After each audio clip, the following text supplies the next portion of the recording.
Hello, good evening. It's Monday night. This is Richard, and you're watching.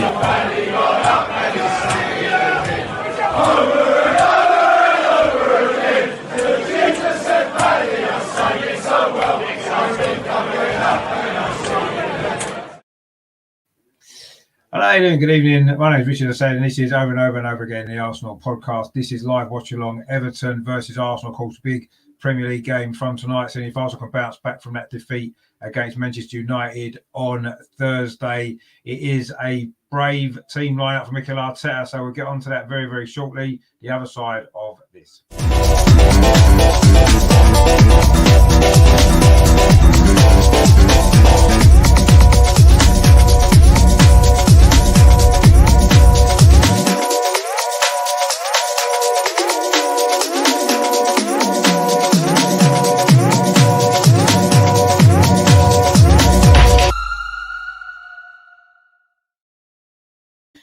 So Everton versus Arsenal at Goodison Park tonight. It's a really big game, an important game for Arsenal. We really do need to get all 3 points. So this is a team that Mikel Arteta has picked tonight for this game. So starting in goal, no real surprise there. Obviously, Aaron Ramsdale in goal. Again, right back, probably no real surprises either. Tomiyasu keeps his place as expected. The 2 centre-backs, again, no changes. Ben White, and he will be partnered, of course, by Gabriel. There is a change at left back, returning to the starting lineup, first time in a while, actually. Kieran Tierney is back in the side tonight. In midfield, then, Thomas Partey is starting once again. And there is a bit of a surprise. Welcome back to the starting lineup tonight for Granit Xhaka. Overcome his injury a lot quicker than we expected, and he does start this game. I think Mikel Arteta thinks his experience is really, really important. Which is fair enough. I think he's right, if I'm totally honest. The number 10 position tonight, again, is going to be Martin Ødegaard.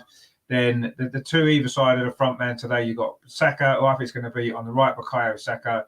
I think on the left, we are probably going to see, when I can find his picture, he doesn't play that much, so I can't find his picture, actually. Where's he gone? There he is there. Gabriel Martinelli, of course, started. I think he's going to start on the left, with Saka on the right. And then playing up front tonight, big news, Aubameyang's finally been dropped. Lacazette leads the line for Arsenal tonight. So that's the Arsenal team now. I'll just quickly run through it again. I've got the Everton team as well. I'll put the picture up for you. So the Arsenal team, Ramsdale in goal, the back 4, Tomiyasu, White, Gabriel and Tierney back in the starting lineup. Midfields, Partey and Xhaka. Just in front of them 2 is going to be Martin Ødegaard. And then you're going to have Saka and Martinelli either side of Lacazette up front. For Everton, it looks almost like a 4-4-2 for them. Pickford in goal as expected. Their back 4 is Coleman, Mina, Keane and Godfrey. The 4 across midfield, Gordon, Decore, Alan and Tamari Gray.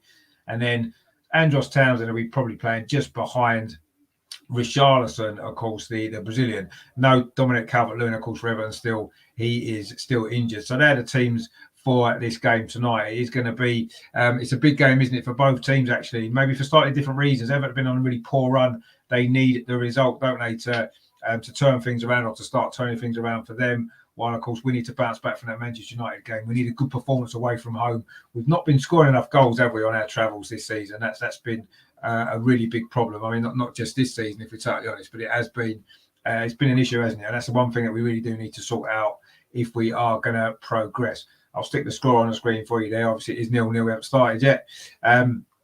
So yeah, this is it's a brave. I think it's a brave lineup from Arteta. Actually, really, really brave. He's brought Tierney back in. Hasn't started for a while. That was maybe expected, I would say. But of course, bringing Xhaka in and dropping Aubameyang and bringing Lacazette in, they're 2 big calls, aren't they, for Arteta tonight? Obviously, he's not been happy with the form that we showed against Manchester United, and maybe the form we've been showing that sort of in the last few games. Actually, we've dropped off a little bit, haven't we? Obviously, the Liverpool game, we didn't play that well against Newcastle, especially, did we? Although we got the win. And of course, we know what happened against Manchester United. So I think Arteta has seen what's gone on, and he thinks it maybe needed freshening up. We've got a lot of games. We've had a lot of games in a short space of time, and we've got a lot of games coming up between now and Christmas as well, haven't we? So, it's a big call from Arteta. Brave, actually. And I've criticised him before for maybe not taking enough risks, not being brave enough, but he's certainly been brave in his team selection. Let's see how that plays out. because we need to be brave on the pitch now, don't we? We need to go out there. We need to attack this game, take it by the scruff of the neck. Everton are low on confidence. They've not won a game. I think it's 8 games. They've not won 4. It's a really bad run from them. They're dropping towards the relegation zone, actually, which is a big surprise. The amount of money that they've spent. Obviously, they've got an experienced manager in Rafa Benitez. So yeah, it's not really working out for them, is it, at the moment? So yeah, it is it's going to be it's a difficult moment for Everton. It's a difficult moment for us as well, isn't it? So it's going to be quite a tense game, but we need to be brave on the pitch, don't we, tonight? Arteta needs to send them out with the message that, you know, they're there to be got at, this Everton team. You know, we missed an opportunity against Manchester United, I felt, last week.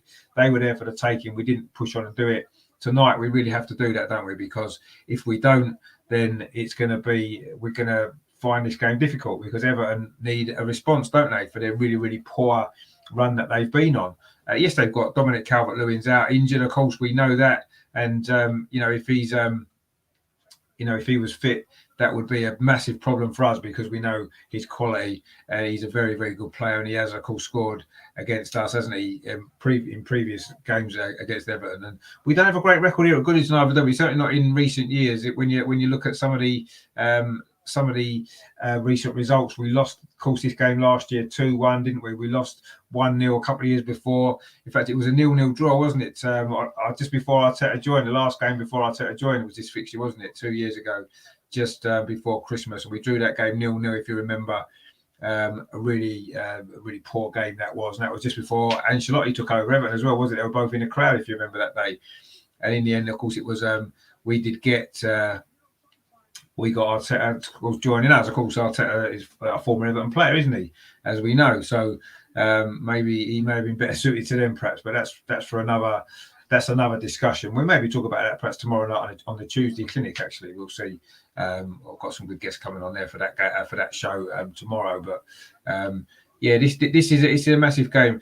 Just in other football Arsenal news as well, of course, I'm sure you all saw the FA Cup draw earlier, where we got drawn against Nottingham Forest away. Very exactly the same draw, isn't it, that we got in 2018 as well, when we were the holders, if you remember. That was Arsene Wenger's last ever FA Cup match as manager of Arsenal. We lost 4-2 away at Nottingham Forest, didn't we? We've got an opportunity to get revenge. We've got Nottingham Forest away at the beginning of January, as we look to, keep these 2 domestic cups are important for us this season, aren't they, about Europe? So it's a nice draw. It could have been a lot worse, couldn't it? We were last out of the hat, actually. I don't know if you saw it. It was like they'd forgotten about us. David Seaman was drawing the away teams, and you think maybe that he'd forgotten about us, but he hadn't. We came out last. Nottingham Forest away was the draw, and yeah, I think it's going to be an interesting tie. That, actually, I say they did beat us last time, so you know, of course, it used to be a fixture that was regular in the Premier League, wasn't it? A few years ago, before Nottingham Forest, it's relegation. It's a nice ground. It's a good away day, so I'm hoping maybe to get some tickets to that and go into that game. I did go to that last one in 2018. But disappointing result, of course. We did lose that game, as I said, 4-2. A good game, but we came out the wrong side. A couple of strange refereeing decisions, actually, unusually for Arsenal. We were on the end of that day, wasn't we? A couple of penalties, if you remember, that Nottingham Forest got. In fact, the second penalty that made it 4-2 was when the goal scorer, he slipped and actually kicked the ball with his standing foot before scoring, and it should have been disallowed, actually. But anyway, this is what happens when it's Arsenal. We don't get those decisions. So let's hope. We owe them one, don't we, for that anyway, from that game when we lost 4-2. So we need to look for that as well. But obviously, before then, we've got a real lot of important Premier League games to come, and a Carabao Cup quarter-final as well. But the Premier League games now coming thick and fast, and they're not easy, are they? This isn't an easy game away tonight, Everton. We've got Southampton at home at the weekend, and that won't be easy either. I don't think it will be, because, you know, Southampton are a decent team. They are difficult to score against. They're difficult to break down. And that's going to be a tough game as well. We know how we do against teams like that at the Emirates. We struggle, don't we? So I think that's a tough game. And then, of course, it's West Ham, isn't it, next Wednesday? So the games are coming thick and fast, difficult games. And if we can bounce back tonight from the Man United game, pick up all 3 points here, then that will set us up nicely for this difficult period that we've got the next couple of weeks up till Christmas, which is going to be maybe define our season a little bit, actually, isn't it? I think these next few games, if we can get some good results and we can keep ourselves in and around the top 4, top 5, then going into the new year, then I think that's going to be a positive sign. We can maybe get 1 or 2 new players in as well. I think we need to strengthen in the attacking areas of the pitch, possibly midfield as well. If we can get 1 or 2 players, and even if they're loans until the end of the season, something just to fill a few gaps that we've got. Who knows? We can maybe push on, and maybe we can finish in the top 4 or 5 or 6 this season. But I think these next few games are going to be vital to deciding that, aren't they? Obviously, if we lose again tonight, I say the games aren't getting any easier. So this is such a big game. It really is. And I wouldn't say it's necessarily a season-defining game, but it's certainly going to go a long way to letting us know exactly where we are at this moment in time. Are we capable of pushing on for that top 4? There is a space in the top 4. I've said it a few times, the top 4 is there for somebody. That last place in the top 4 this year is there for somebody. West Ham at the moment are the favourites, clearly, with the run that they've been on. They've beaten all the top teams, haven't they, recently? But we do play them next week, don't we? If we can win tonight, beat Southampton, then it puts us in a real good position if we can beat West Ham. So big games these are. And it doesn't get any bigger than this tonight, does it? Really big game this. And I'm hoping that, if the team selects anything to go by, let's hope that we can be that brave actually on the pitch tonight. Take the game to Everton. If we do get ourselves in front as we did on Thursday, let's kill the game off. Let's not hang about and think, right, okay, let's sit back like we did. We've done it before. Our biggest problem seems to be when we go 1-0 up, we don't seem to know what to do. And I think tonight, if we do go 1-0 up, let's push on. Let's do what we did against Leicester. Let's get a second goal. Let's kill the game off. But we need to get ourselves in front. If we go behind, could be difficult here, because Everton need a lift as well, don't they? The poor run that they've been on. So it is going to be, we know it's going to be a tough game. We know that. So we just need to be on our game. We need to be really up for this and be brave. Play with courage on the pitch tonight. And if we do that, I think we can win this game because Everton are not playing particularly well and their confidence is shot. So if we can go at them, and get in the lead, I'm sure we can go on and get the win that we need, which will be so important, won't it? As I say, put us back. We dropped down a couple of places. The weekend results didn't really go our way, did they? I suppose. West Ham beating Chelsea didn't help us, did it? Although I quite enjoyed that. We don't really like Chelsea to keep winning, do we? So, but yeah, the results didn't really go our way, did they? Man United winning again as well. So, we're under a little bit more pressure now than we were, perhaps. And this is sometimes the problem when you play last on a weekend. The last few weekends we've been used to playing first, haven't we? Playing on a Saturday lunchtime kickoffs and stuff like that. And we've had a Friday night game a couple of times. So it's to play last is a bit more pressure on us, isn't there, now with the other results? So it's even more important that we do win tonight. But to do that, we're going to have to play well because Everton will not make it easy for us. Let's not pretend that they will. But no, it is a very, very brave lineup. So well played, Mikel, for this team lineup. Actually, I'm impressed with it.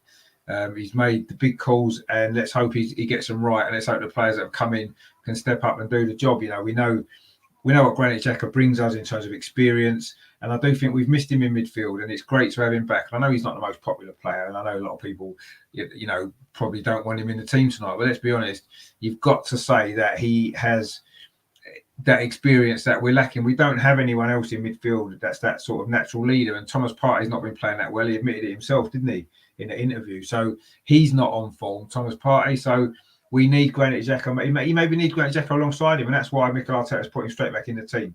How fit is he? He's a fit boy, isn't he? Let's he tends to get over injuries really, really quickly.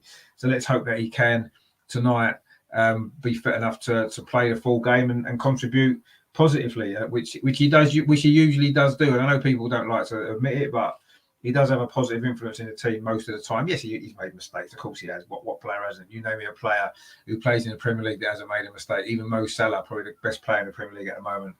He makes mistakes in games. He does, miss his chances, or he won't make the right pass, or he'll give the ball away, or he'll do something silly, pick up a booking, give away stupid free kicks.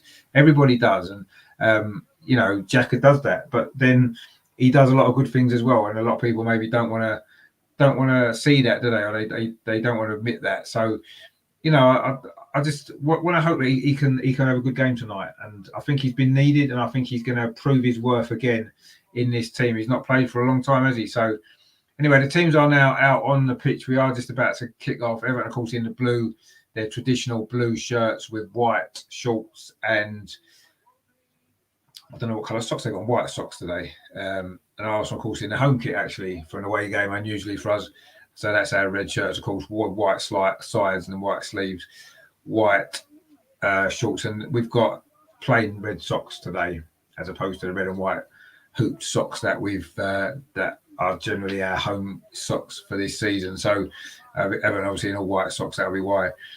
So it's going to be an interesting game. Gabriel Martinelli again keeps his place in the team. Be looking for some big performance from him again. I thought he played well against Man U actually. It's a bit unfortunate maybe not to get himself on the score sheet.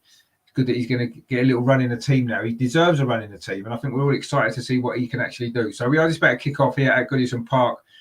Arsenal will be attacking the goal to our right in this first half, which is the Gladys Street Road end at Goodison Park. For those who are familiar with the stadium, that is of course the main home end, and the players are just about to take the knee. In fact, they do take the knee now, so we'll be up and ready to go very, very shortly here at Goodison Park. Big night for Arteta, of course, his former club. And Arsenal have kicked off again. What we've been doing lately, go back to Ramsdale. Ramsdale goes long up this near side of the pitch.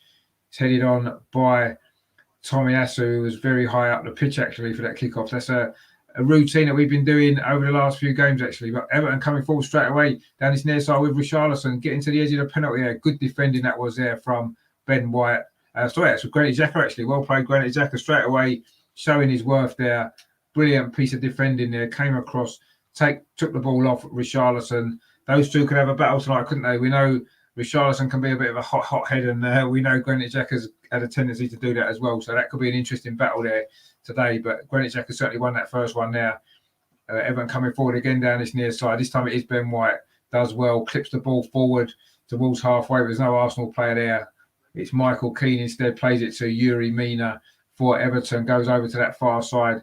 Everton looking to move the ball quite quickly, but they've just given it away there too easily there. And Gabriel Martinelli plays it back to Gabriel, and it's back to goalkeeper Aaron Ramsdale. We've played, two or 3 minutes of this game so far. Not really any chances. Well, actually, we've only played 1.5 minutes, actually. It's a bit less time than I thought. It's not really any pattern so far. Everton have probably shaded the possession so far. They've gone back to goalkeeper Jordan Pickford now. He's going to get his first touch.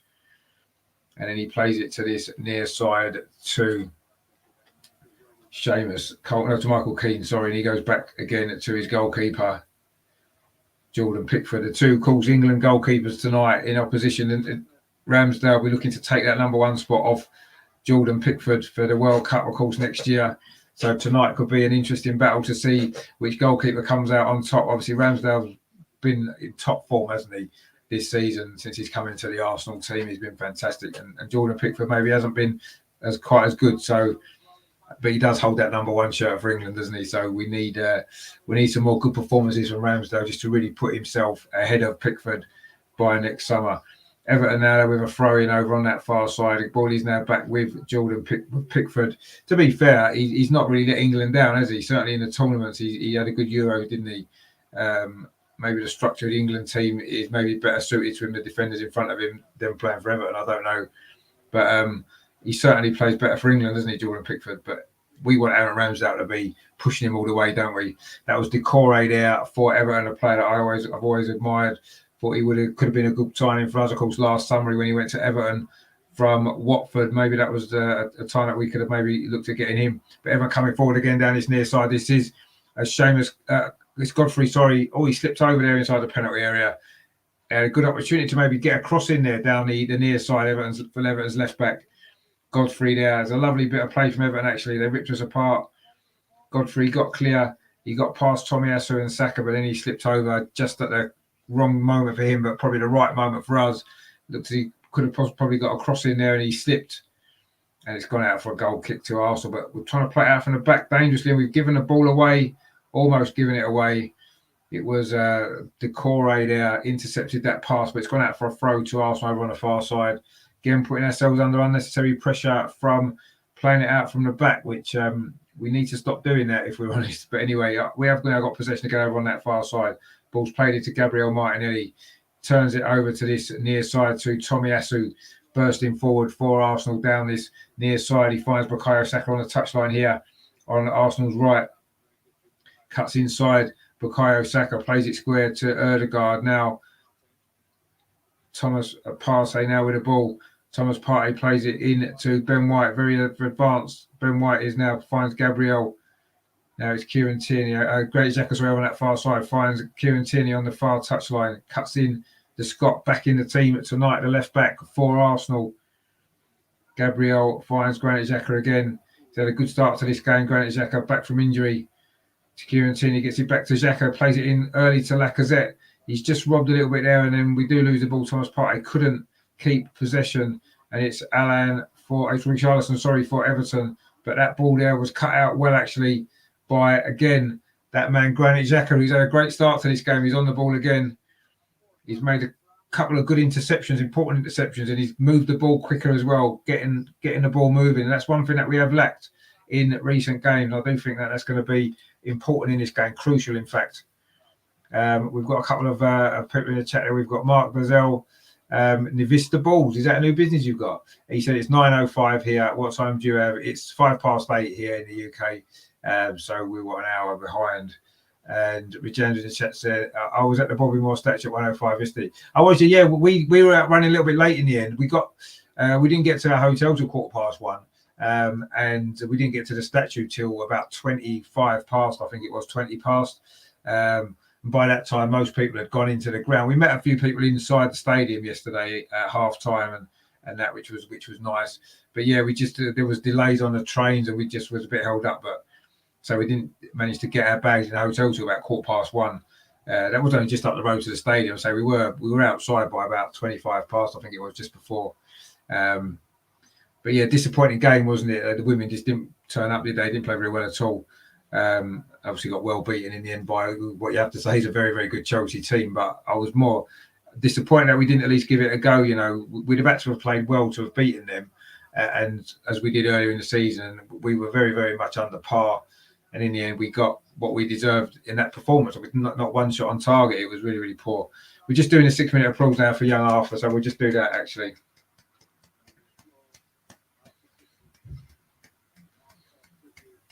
The players have stopped as well. Obviously, terrible thing that happened to that poor lad, Birmingham City fan as well. But yeah,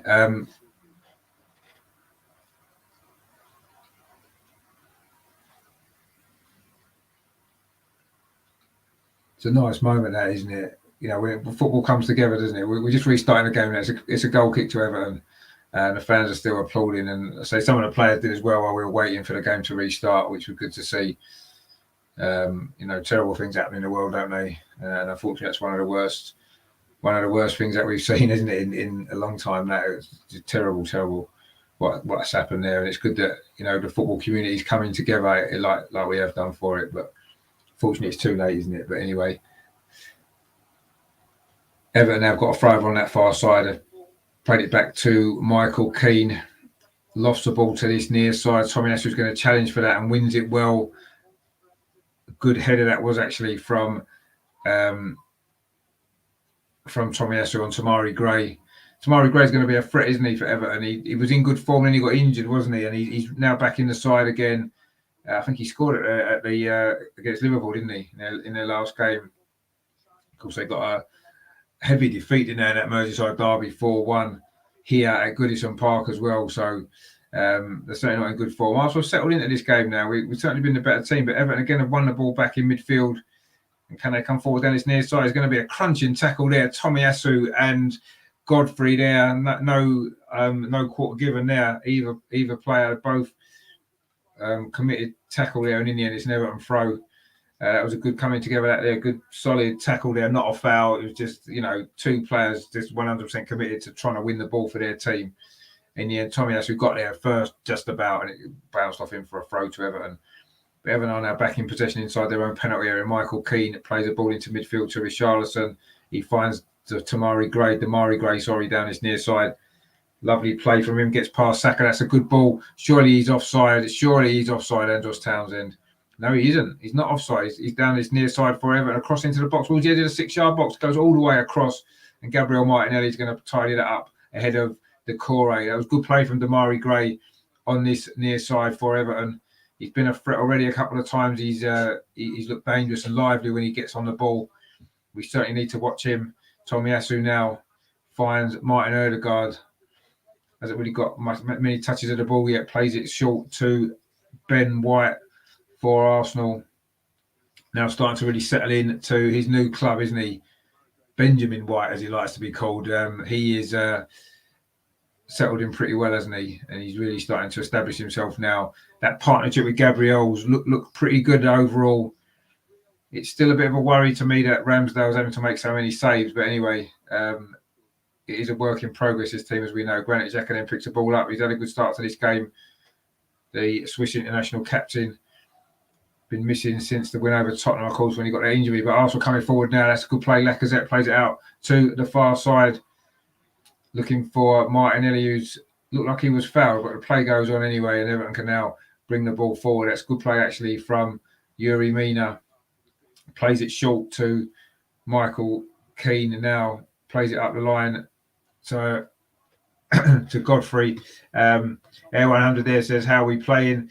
Not brilliantly, not too bad. It's been a bit of a stalemate at the moment, these first 10 minutes. We've had bits of possession, pinged one or two decent balls together, but without really getting in behind the Everton defence. They've had one or two little moments as well. They've looked quite dangerous as well. It's quite it's quite an even game. Not much to choose between the sides at the moment at all. We're playing all right. We get in good shape when we haven't got the ball, but we've not threatened at all yet in an attacking sense. Michael Keane now for Everton tries to ping a ball through, looking for the run there in behind of Gordon, the youngster for Everton, playing over on that far side in place of Iwobi, actually, of course, former Arsenal player who we got a lot of money for. A good deal that was, selling Iwobi onto Everton. And he's on the bench tonight for the Toffees, so we may well see him perhaps later as well, coming on.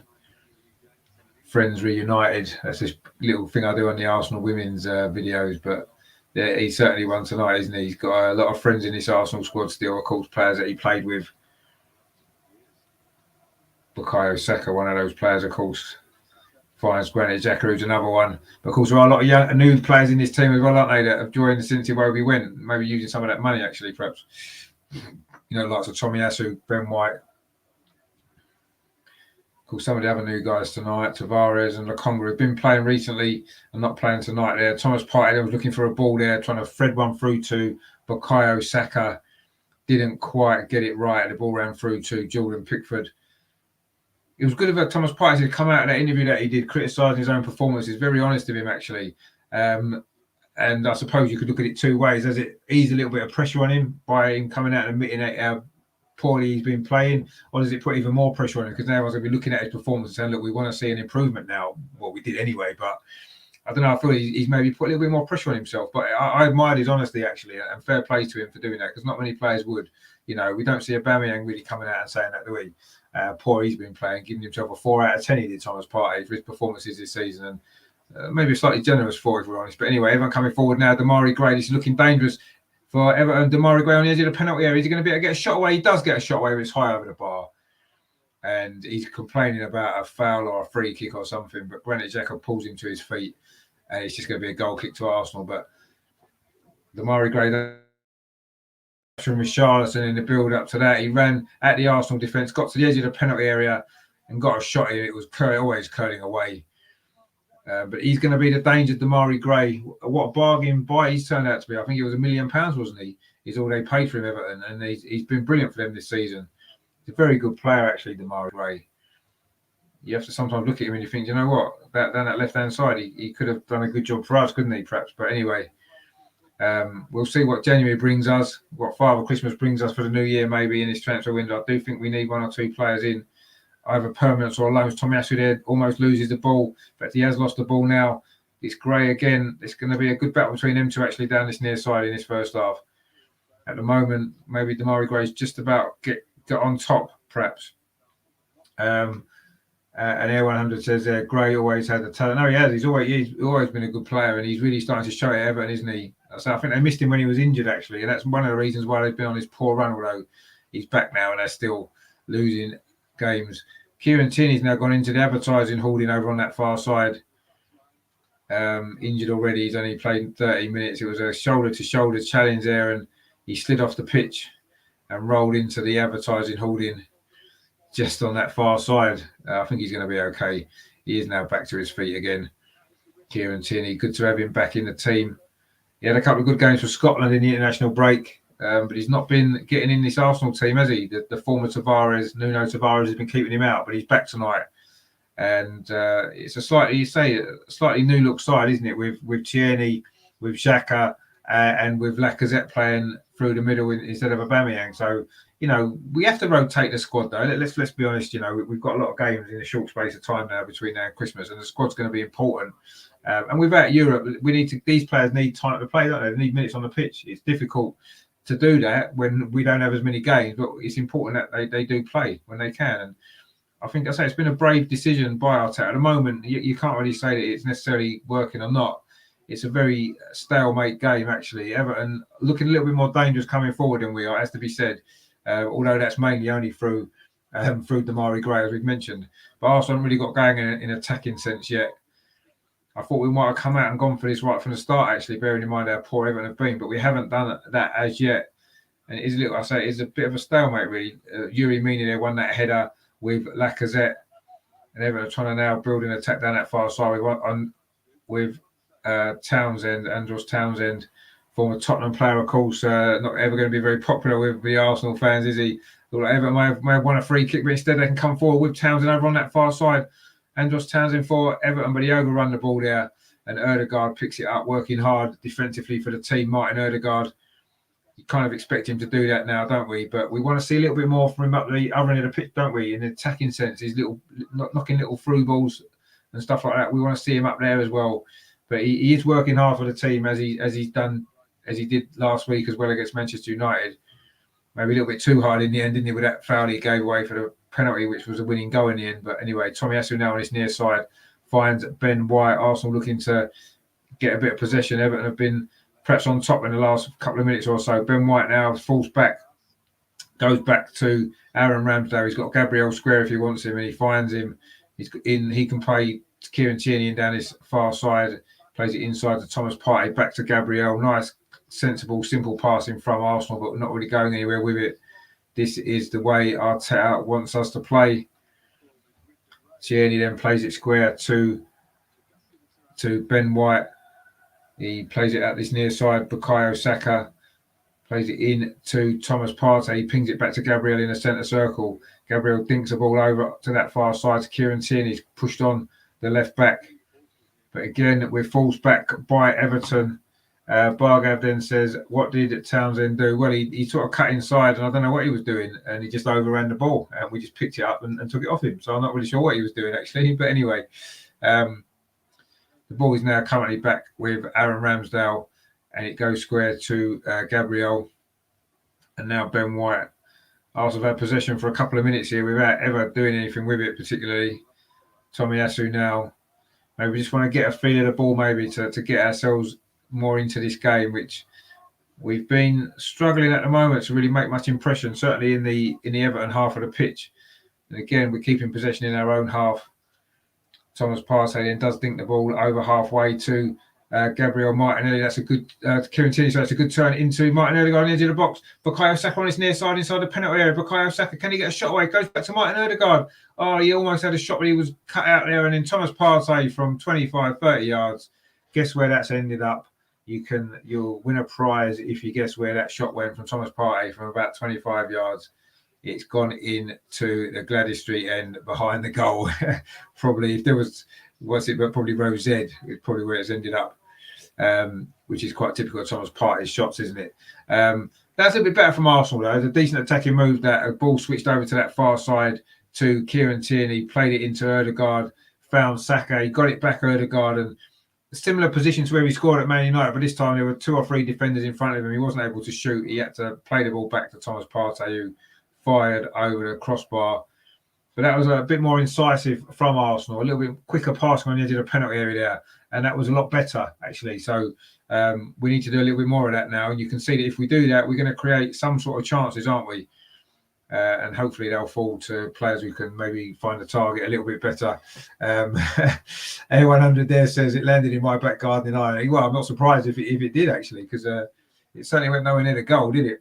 But that's kind of Thomas Partey, unfortunately, is shooting generally where it tends to go. Martin Ødegaard now down his near side finds Bukayo Saka. That's a good ball. Bukayo Saka again goes back to Ødegaard. He's getting a little bit more on the ball now, the Norwegian. That's a good crossfield pass over to that far side to Kieran Tierney. A little bit of a loose touch, actually, and Everton have managed to pinch the ball off him. Seamus Coleman, of course, vastly experienced Everton captain. Rajendra says, I was disappointed with the women. They were too static. We were just slow, wasn't we? We were slow with the ball. We were slow reacting to when we lost the ball.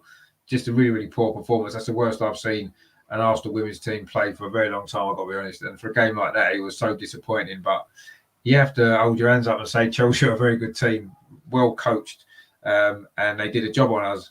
But I didn't think we helped ourselves really with the way that we played. But anyway, we'll talk about it obviously on Friday on a women's show with the guys. It was good to meet up with a couple of them, actually, Matt and Amar. We had a good night in a hotel actually afterwards last night, which was good. Arsenal then now keeping possession on this near side, just about. Ben White now switches it over to the far side, looking for Kieran Tierney, but wasn't a great ball actually, if we're totally honest. And Gordon managed to get his header away, but it's gone out for a throw to Arsenal in front of the dugouts there over on that far side. Rafa Benitez just wiping his head from the rain with a towel. Puts his glasses back on. But Arsenal again are in possession. We had a lot of possession in the last 6-7 minutes or so. Tomiyasu now on his near side. Plays a short ball to Saka. That's nice. Was he fouled there? Referee Mike Dean says yes. And Saka's actually gone down, holding his knee a little bit worryingly. His left knee. Rajendra says Chelsea played much better and deserved to win. Yeah, they did. There's no doubt. I mean, after 5 minutes, when they were 1-0 up, I kind of felt that it wasn't going to be our day, if I'm honest. But I wanted to see a response from the girls yesterday, and they just didn't really. They wasn't able to do it, was they? For whatever reason, I don't know. They looked tired. We looked lacking ideas. I wasn't sure if it was the right team lineup, if I'm totally honest. I thought Katie McCabe should have played left back. We were lacking pace at the back, wasn't we? She could have maybe covered across. I would have maybe had Jordan Nobbs in the team as well, give us a little bit more attacking threat. But anyway, that's. I say we will talk about that more on Friday on the women's show, of course. Mark's in the chat right there, mate. He says, Partey breaking out his 8-iron again when he shoots. Exactly, yeah. That tends to be where they all go, isn't it, actually? But anyway, he'd probably be quite good at golf. Arteta is having words with Tierney and Martinelli. Obviously wants our left side to be doing a little bit more. The most of the ball has gone down the right, actually, in Gabriel as well. In fact, it looks as though Saka may not be able to continue. Eddie Nketiah is getting warmed up. That'd be a surprise, wouldn't it? Not bringing Aubameyang on. If Saka can no longer continue, it's looking bad, actually. It is looking quite a bad one now. He's getting treatment on the pitch, Bukayo Saka. This is a bit of a worry now, actually.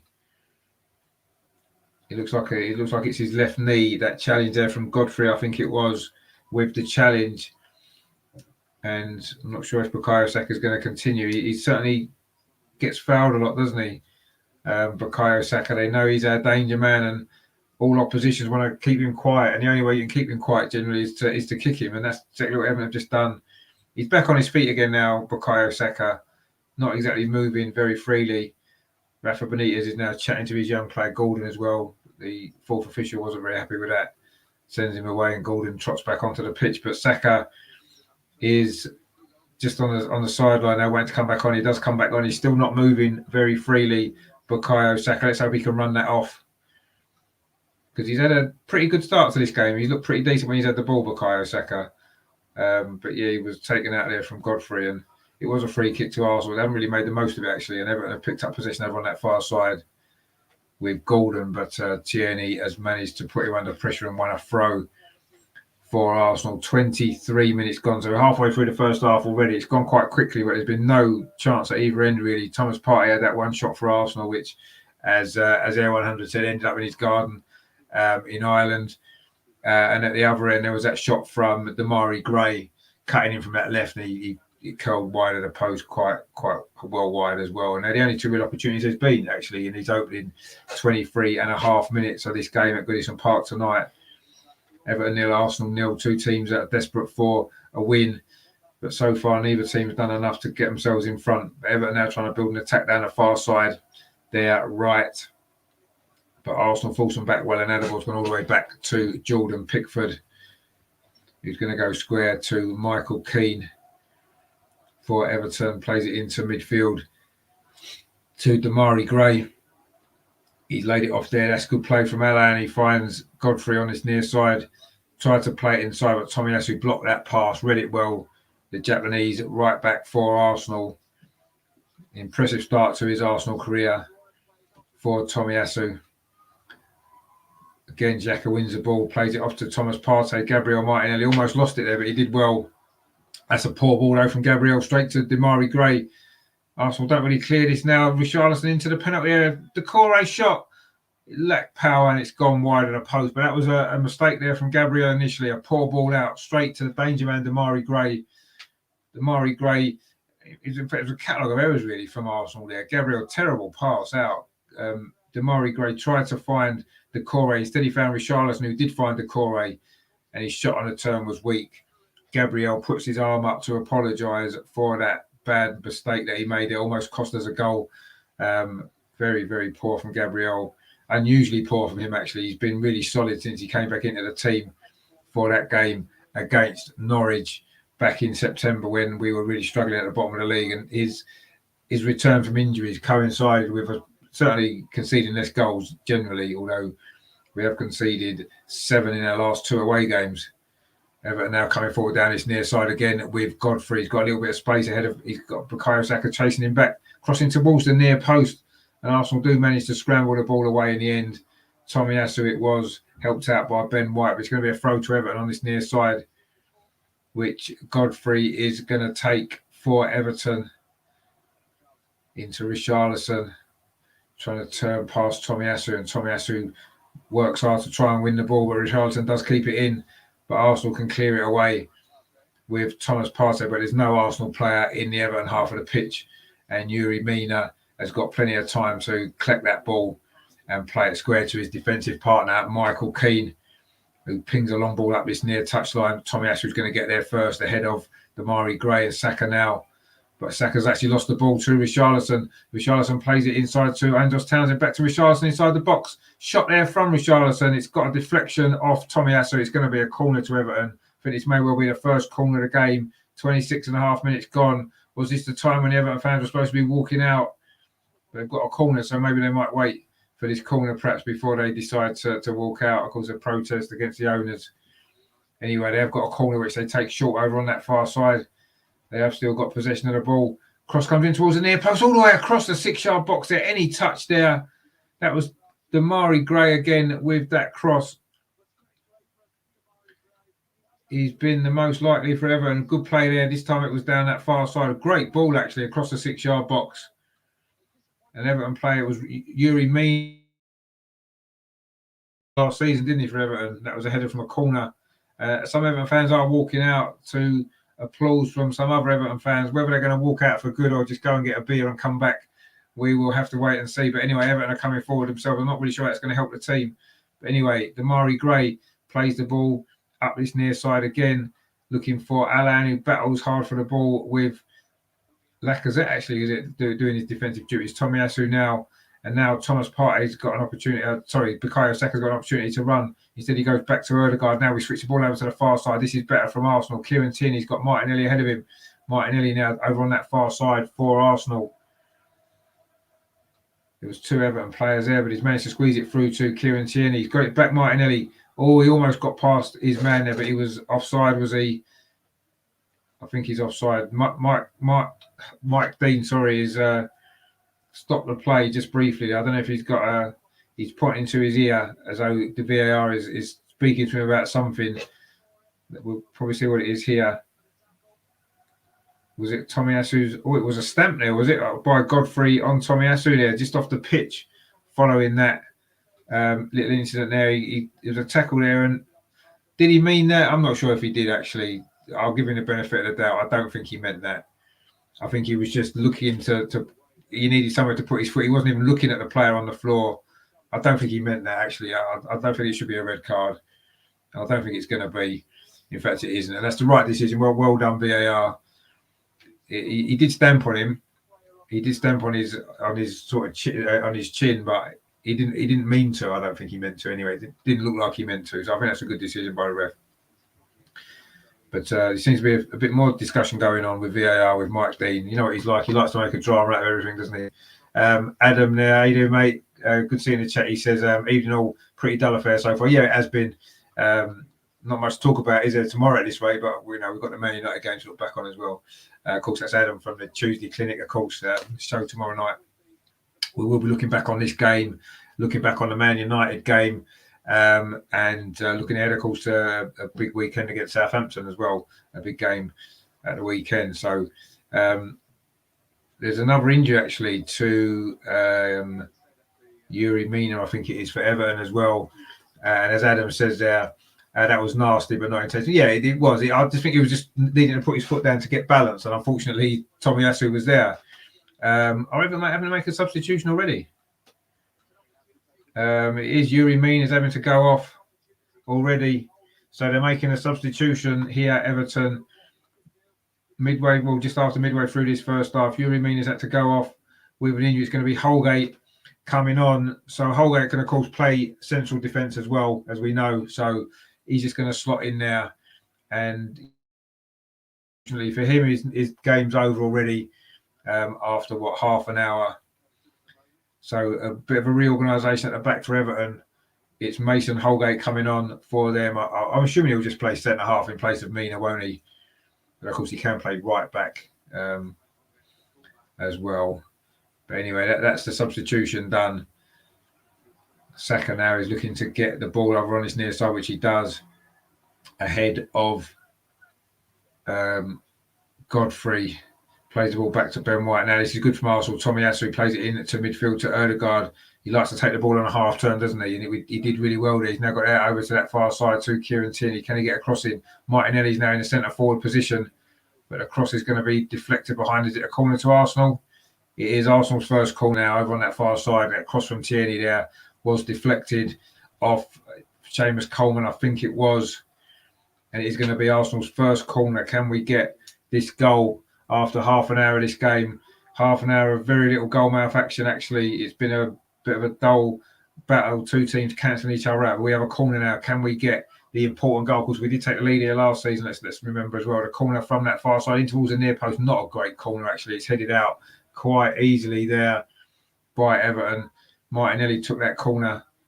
And usually, actually, I suppose maybe Martin Ødegaard didn't take that from over there. But anyway, wasn't a great corner from Martinelli.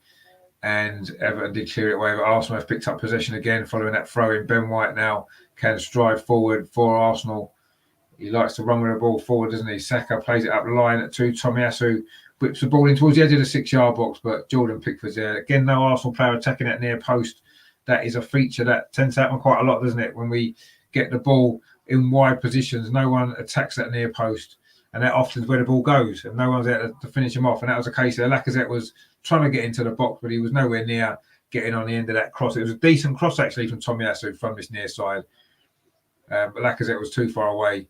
Was never going to be able to get there and turn that home, unfortunately.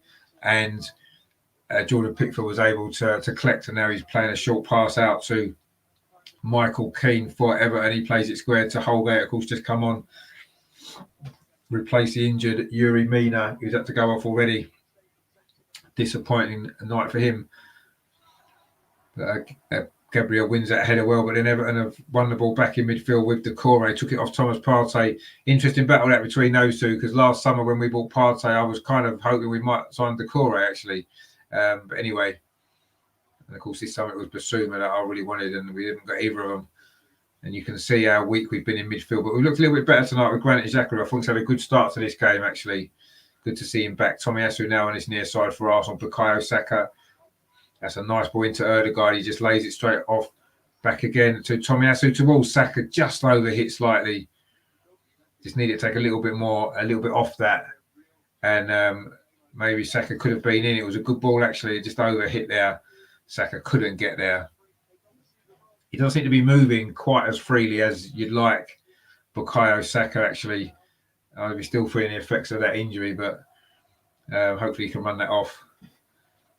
Because he's an important player, isn't he? It'd be interesting to see who would come on. I say he looked like Eddie Nketiah was warming up before, so that would have been an interesting choice, wouldn't it? When you've got Pepe and Aubameyang on the bench, if you were to bring on Eddie Nketiah, of course, he refused a new contract last week, didn't he? So interesting stuff there.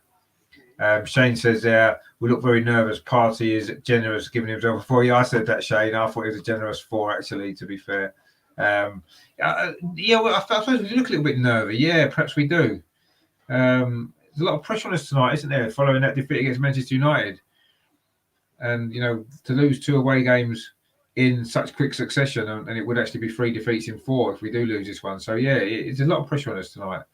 And it's a few changes to the team. I was expecting us to be a little bit brighter, actually. I've been a little bit disappointed with how we've played so far. But anyway, it's still 0-0. Townsend with that cross towards Richarlison.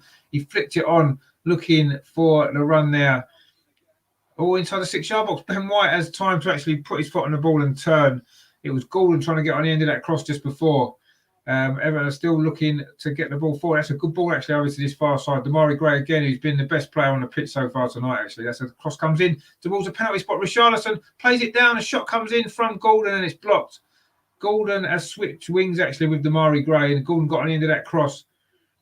His shot was actually charged away by the Arsenal defence. That's the first real dangerous moment Everton have had, actually.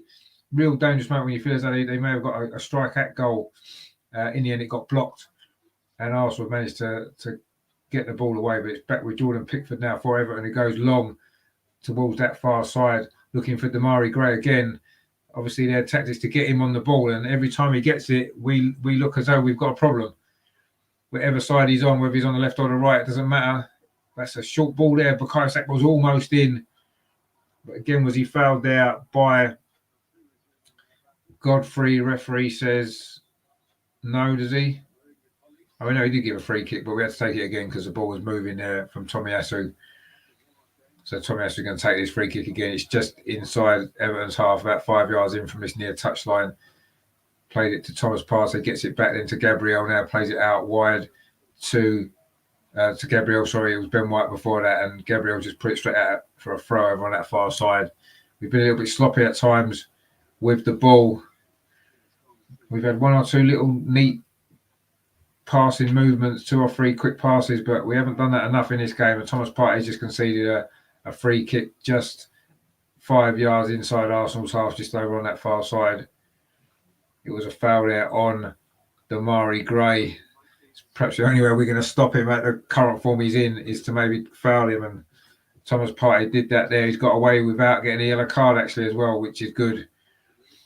Because if he gets booked, he's not going to be able to make them sort of challenges, is he? Everton again are picking up possession. Arsenal had a lot more possession of the ball in this first half without really doing anything with it. And Everton are a little bit more direct when they get it, looking to get the ball forward a bit quicker. And of course, does 1 or 2 slight anxious moments. I'll say neither team have had a shot to test either goalkeeper. I say the 2 England goalkeepers, Pickford and Ramsdale. But it's a throw to Everton on the far side, around about halfway line, which Seamus Coleman is going to take. The Everton captain, very experienced player. But Arsenal now can get a break on down that far side with Gabriel Martinelli. Plays it in towards Lacazette, but wasn't a great ball, actually. And Michael Keane was able to read that and bring it out of defence for Everton. And Gabriel has just fouled Andros Townsend on halfway, and it will be a free kick to Everton. Become quite a scrappy first half, this. We've played nearly 38 minutes. Everton 0, Arsenal 0, and not an awful lot's happened, if we're totally honest. It hasn't been the best game. That free kick's played up the line, looking for Andros Townsend again. But it's gone out for a throw to Arsenal. Everton wasted that free kick, actually, luckily. And it's going to be a throw to Arsenal now over on that far side, just quite close to them. The dugouts, of course, the fans and the managers are very close to the pitch here at Goodison Park, aren't they? It has got a feel of hybrid about it, the stadium, hasn't it, inside how close the fans are to the pitch.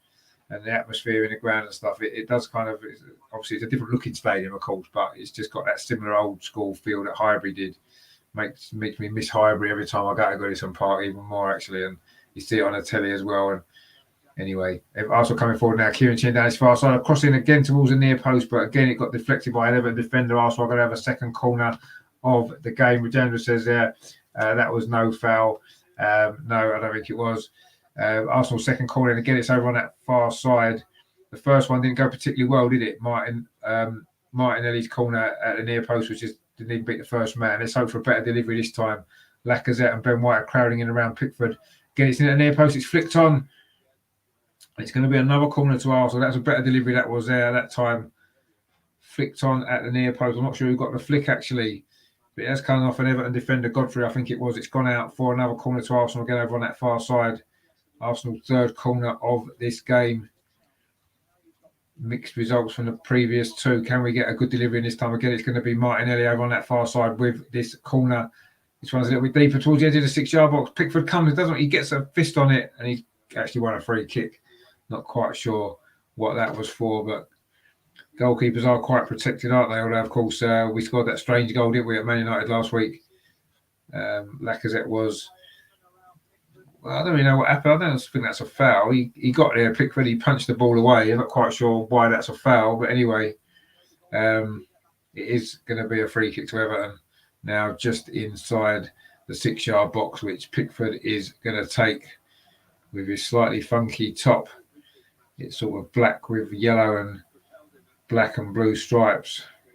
Looks like a little bit like a tiger, actually. But anyway, he goes long with that free kick deep into the Arsenal half. But it was a good header actually there from Granit Xhaka. Richarlison's complaining about something. I'm not quite sure what. We are into the last 5 minutes of this first half actually. It's been a very uneventful. Adam called it dull, and I suppose that's probably true. I'd say maybe uneventful in many ways. There hasn't been a lot of goal action at either end at all. The two goalkeepers who we were looking at, maybe, the two England goalkeepers looking to excel themselves, but they haven't had nothing to do yet, either of them. But maybe Pickford might have now, as Arsenal coming forward down that far side with Kieran Tierney. And the ball goes back to Gabriel. That's been the story of this first half. Thomas Partey with a ball back there to Ben White, who's got a little bit of time to get it under control.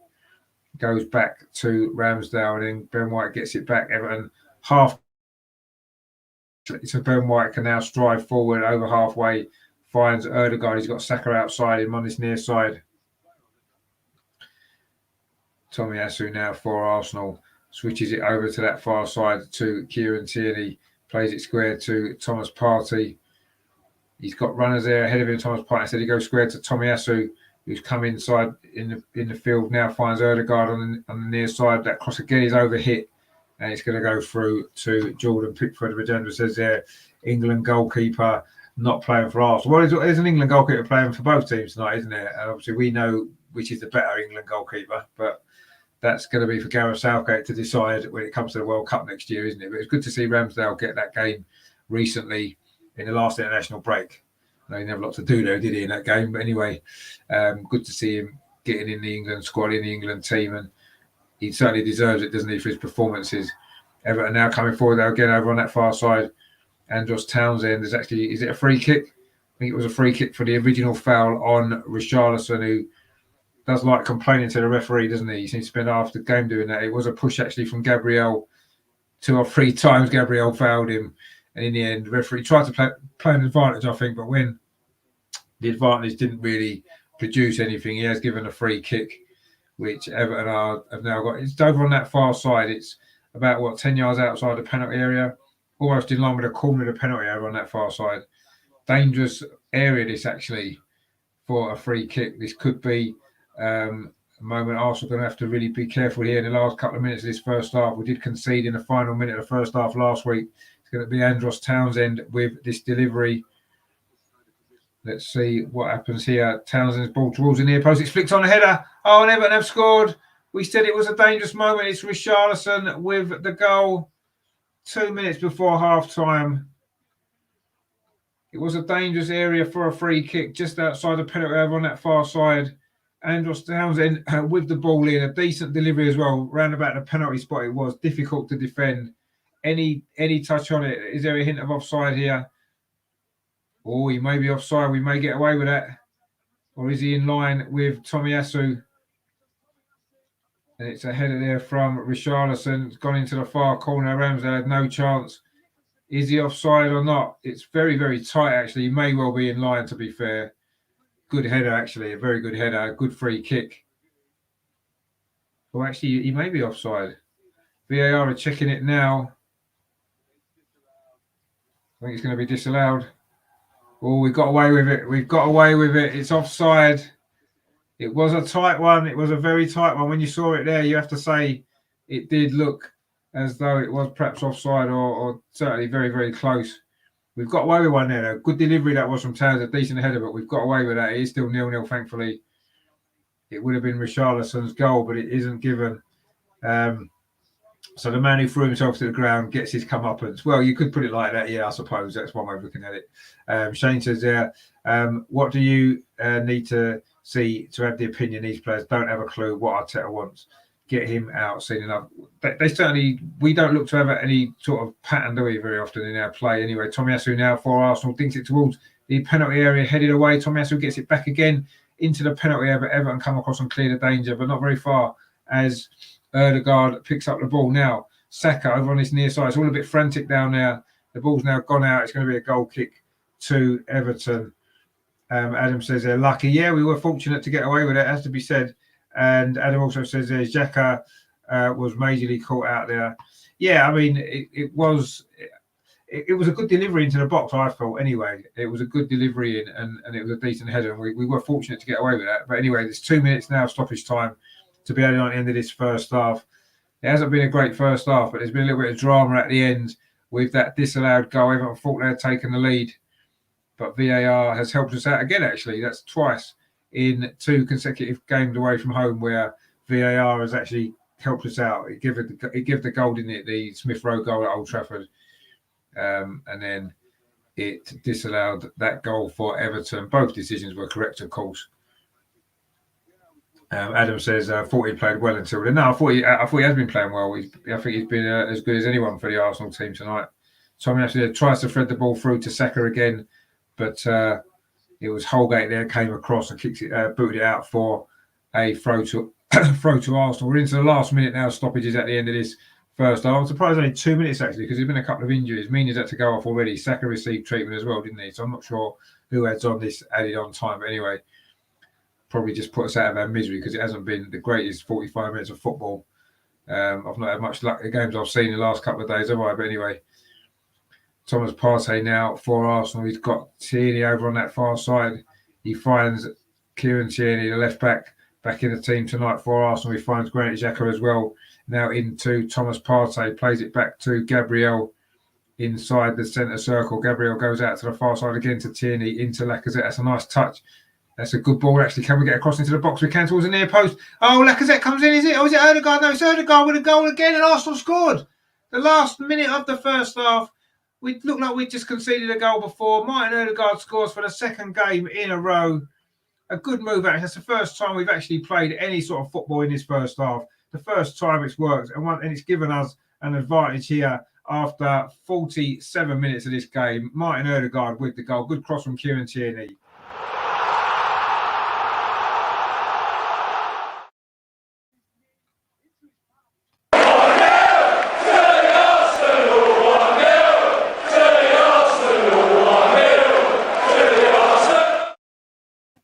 And it is 1-0 to the Arsenal. Good finish that is from Martin Ødegaard. Again, you see, we get the ball into the box, a dangerous area. We get a player coming in and attacking it. And that's twice in a row now Martin Ødegaard has scored away from home. That's his third goal of the season.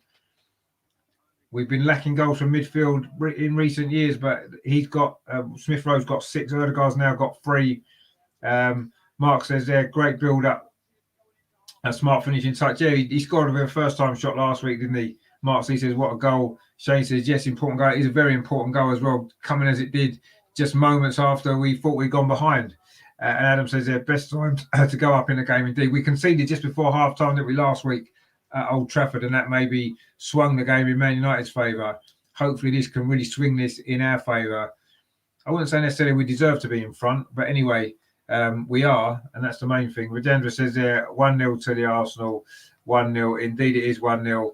And I'm quite glad that everyone goal was disallowed because it gives me the chance to play my little tune, which I like to do. And it is half time now, actually. It is. Actually, my banner's gone with the score, and I'll put that back up. There you go. It is 1-0 to the Arsenal, just so you are aware of the score. Martin Odegaard it was with the goal. Not the greatest first half, it has to be said. Both teams cancelled each other out, actually, for most of that first half. All of the excitement happened very, very late on, in actual fact. It was Everton thought they'd scored. The 43rd minute was a free kick from Andros Townsend, and Richarlison headed it in to the far corner, but he was just a fraction offside. Tomiyasu just about managed to keep his line, and that goal was disallowed. And then just seconds later, up the other end of the pitch, we strung together a great move. Lovely ball into the box on the left-hand side from Kieran Tierney. And Odegaard arrived just about 6-7 yards out and drilled it in at the near post to give Arsenal a lead, which I wouldn't say necessarily we deserve it, but we've got it, and that's the main thing. As Adam said before, a great time to score. Adam says there, not the easiest half to watch, but we lead, so I'll take it. Exactly. It wasn't the easiest half to watch, was it? It was quite a struggle to watch. Emerson's in the chat. Adrian Emerson, hope you're well, mate. He says, thoughts on the FA Cup draw. Yeah, very couple of years ago, wasn't it? Do you remember we went to that game, didn't we, against Forest last time, and we lost, of course, 4-2. So I think it's not a bad draw, is it? It could be a good away day. If you fancy going, let me know. I'll see if I can get some tickets because I quite fancy that. We need to get revenge on them, don't we, for that defeat last time, and be interesting to see how we got on. That was actually Arsene Wenger's last FA Cup game, wasn't it? That Nottingham Forest game. So they're not doing that well, are they, in the Championship? So we'll see. But yeah, that could be a good game, that actually. Not a bad draw. It could have been a lot worse. I wasn't too disappointed. I was getting a bit stressed because we hadn't come out, had we? We were the last team to be pulled out in the end. And I'm thinking, I don't want to get Man City away or Chelsea away or Liverpool or somebody. But I actually thought it was going to be Newcastle. When Newcastle come out at home, I thought that we'd get them. But anyway, not in the Forest. All right, I'll take that. And could be a good little away game, that as well. Rajendra says VAR finally getting it right. Not for us, it's fair decision. No, it was a fair decision. Yeah, it was. It was very tight, though, wasn't it? Because at first you're thinking, I'm not sure if they'll overrule that. Adam says there, I'll take it. Won't be easy. I'll take it, but it won't be easy. Remember that, Mikel. I'd fancy a trip to Nottingham. Yeah, I think that's going to be good. That, yeah. It was good last time. Just unfortunate we lost. But anyway, we will see what happens there. But yeah, that's all coming up in January. But I say we've got some really tough games before that as well, haven't we? So it could have been a better draw. I guess could have been an easier team. But anyway, it's a decent away day, I suppose. And a tie, you'd have to fancy our chances of getting through. And that's the main thing in the Cup, isn't it? You want to get through whoever you get drawn against, whether you get a big team away from home or you get an easy team at home. You just need to get through, don't you? Keep your run going. And that's what we need to do. And we've got an opportunity to do that, haven't we? As indeed we have in the Carabao Cup as well. A really good draw there. Sunderland at home. So let's hope that we can, in January, be marching on in the Cup. So that'd be good, wouldn't it? Because there would be a semi-final as well, wouldn't there? Addy says there, didn't you beat them 5-0 at the Emirates? Yeah, that was in the League Cup. That was the season after. We lost in the FA Cup away, and then the season after we beat them 5-0 in the League Cup. I think that was their sort of reserve team, essentially. I mean, it's our reserve team as well. I think Martinelli scored his first goal for us that night, actually, that 5-0. He scored twice, didn't he? That was a good performance, that was from Arsenal. But yeah, I don't think that was the strongest Nottingham Forest team. I'm sure they'll put their first 11 out against us in the Cup. I'm sure they will, like they did last time. But no, that was in the Carabao Cup, that 5-0. So Martinelli got his first goal, his first two. Kieran Tierney crosses both of them, I seem to remember. He headed them in. So it was Kieran Tierney got the assist for that first goal as well. It was Martin Odegaard, of course, get this one tonight, which has given us this narrow lead at half time. But a lead it is, and we'll certainly take that after the last game. But we did, of course, score first last Thursday, and we didn't win the game. So let's hope that we can put that right in the second half and hold on to it. We'll not hold on to it. Let's extend the lead if we can, because we're not very good at holding on to leads. And he also says there, all right, Forest aren't doing too bad at the moment. Expect a fierce battle. No, I definitely would. I know it won't be an easy game. It certainly wasn't last time. I wouldn't expect it to be any easier this time. But we'll see what happens with that. You know, a few weeks off yet, a few big games to come before before the FA Cup starts. But it's a big competition for Arsenal. Of course, we are the record winners of it. But having gone away to Wembley yesterday for the Women's FA Cup final, which we lost, maybe the FA Cup isn't my favourite competition quite today. But anyway, let's see. A good draw though anyway. Let's hope we can get through. Regenda here in the chat says that was not a foul. It was half on us and half on the other, just because he is Brazil's best forward. Yeah, I mean, I don't know if it was a foul. It was 50-50, wasn't it? I guess, like you said, but he did sort of put his arm around him 2 or 3 times, Gabriel, didn't he? Regenda says on Thursday I'm in block 11, row 20 seat.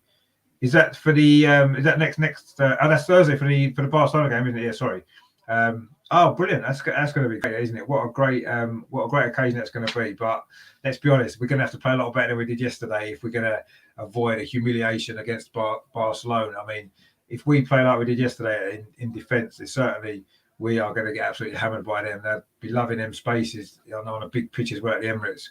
I do fear that it could be another humiliating defeat for us, actually, which wouldn't be good with it. We still top the WSL, but we do need to bounce back quickly from that Chelsea game, and it's not going to be any easier, is it, on Thursday? It'll be a good game, that though. Be a really good game, I'm sure.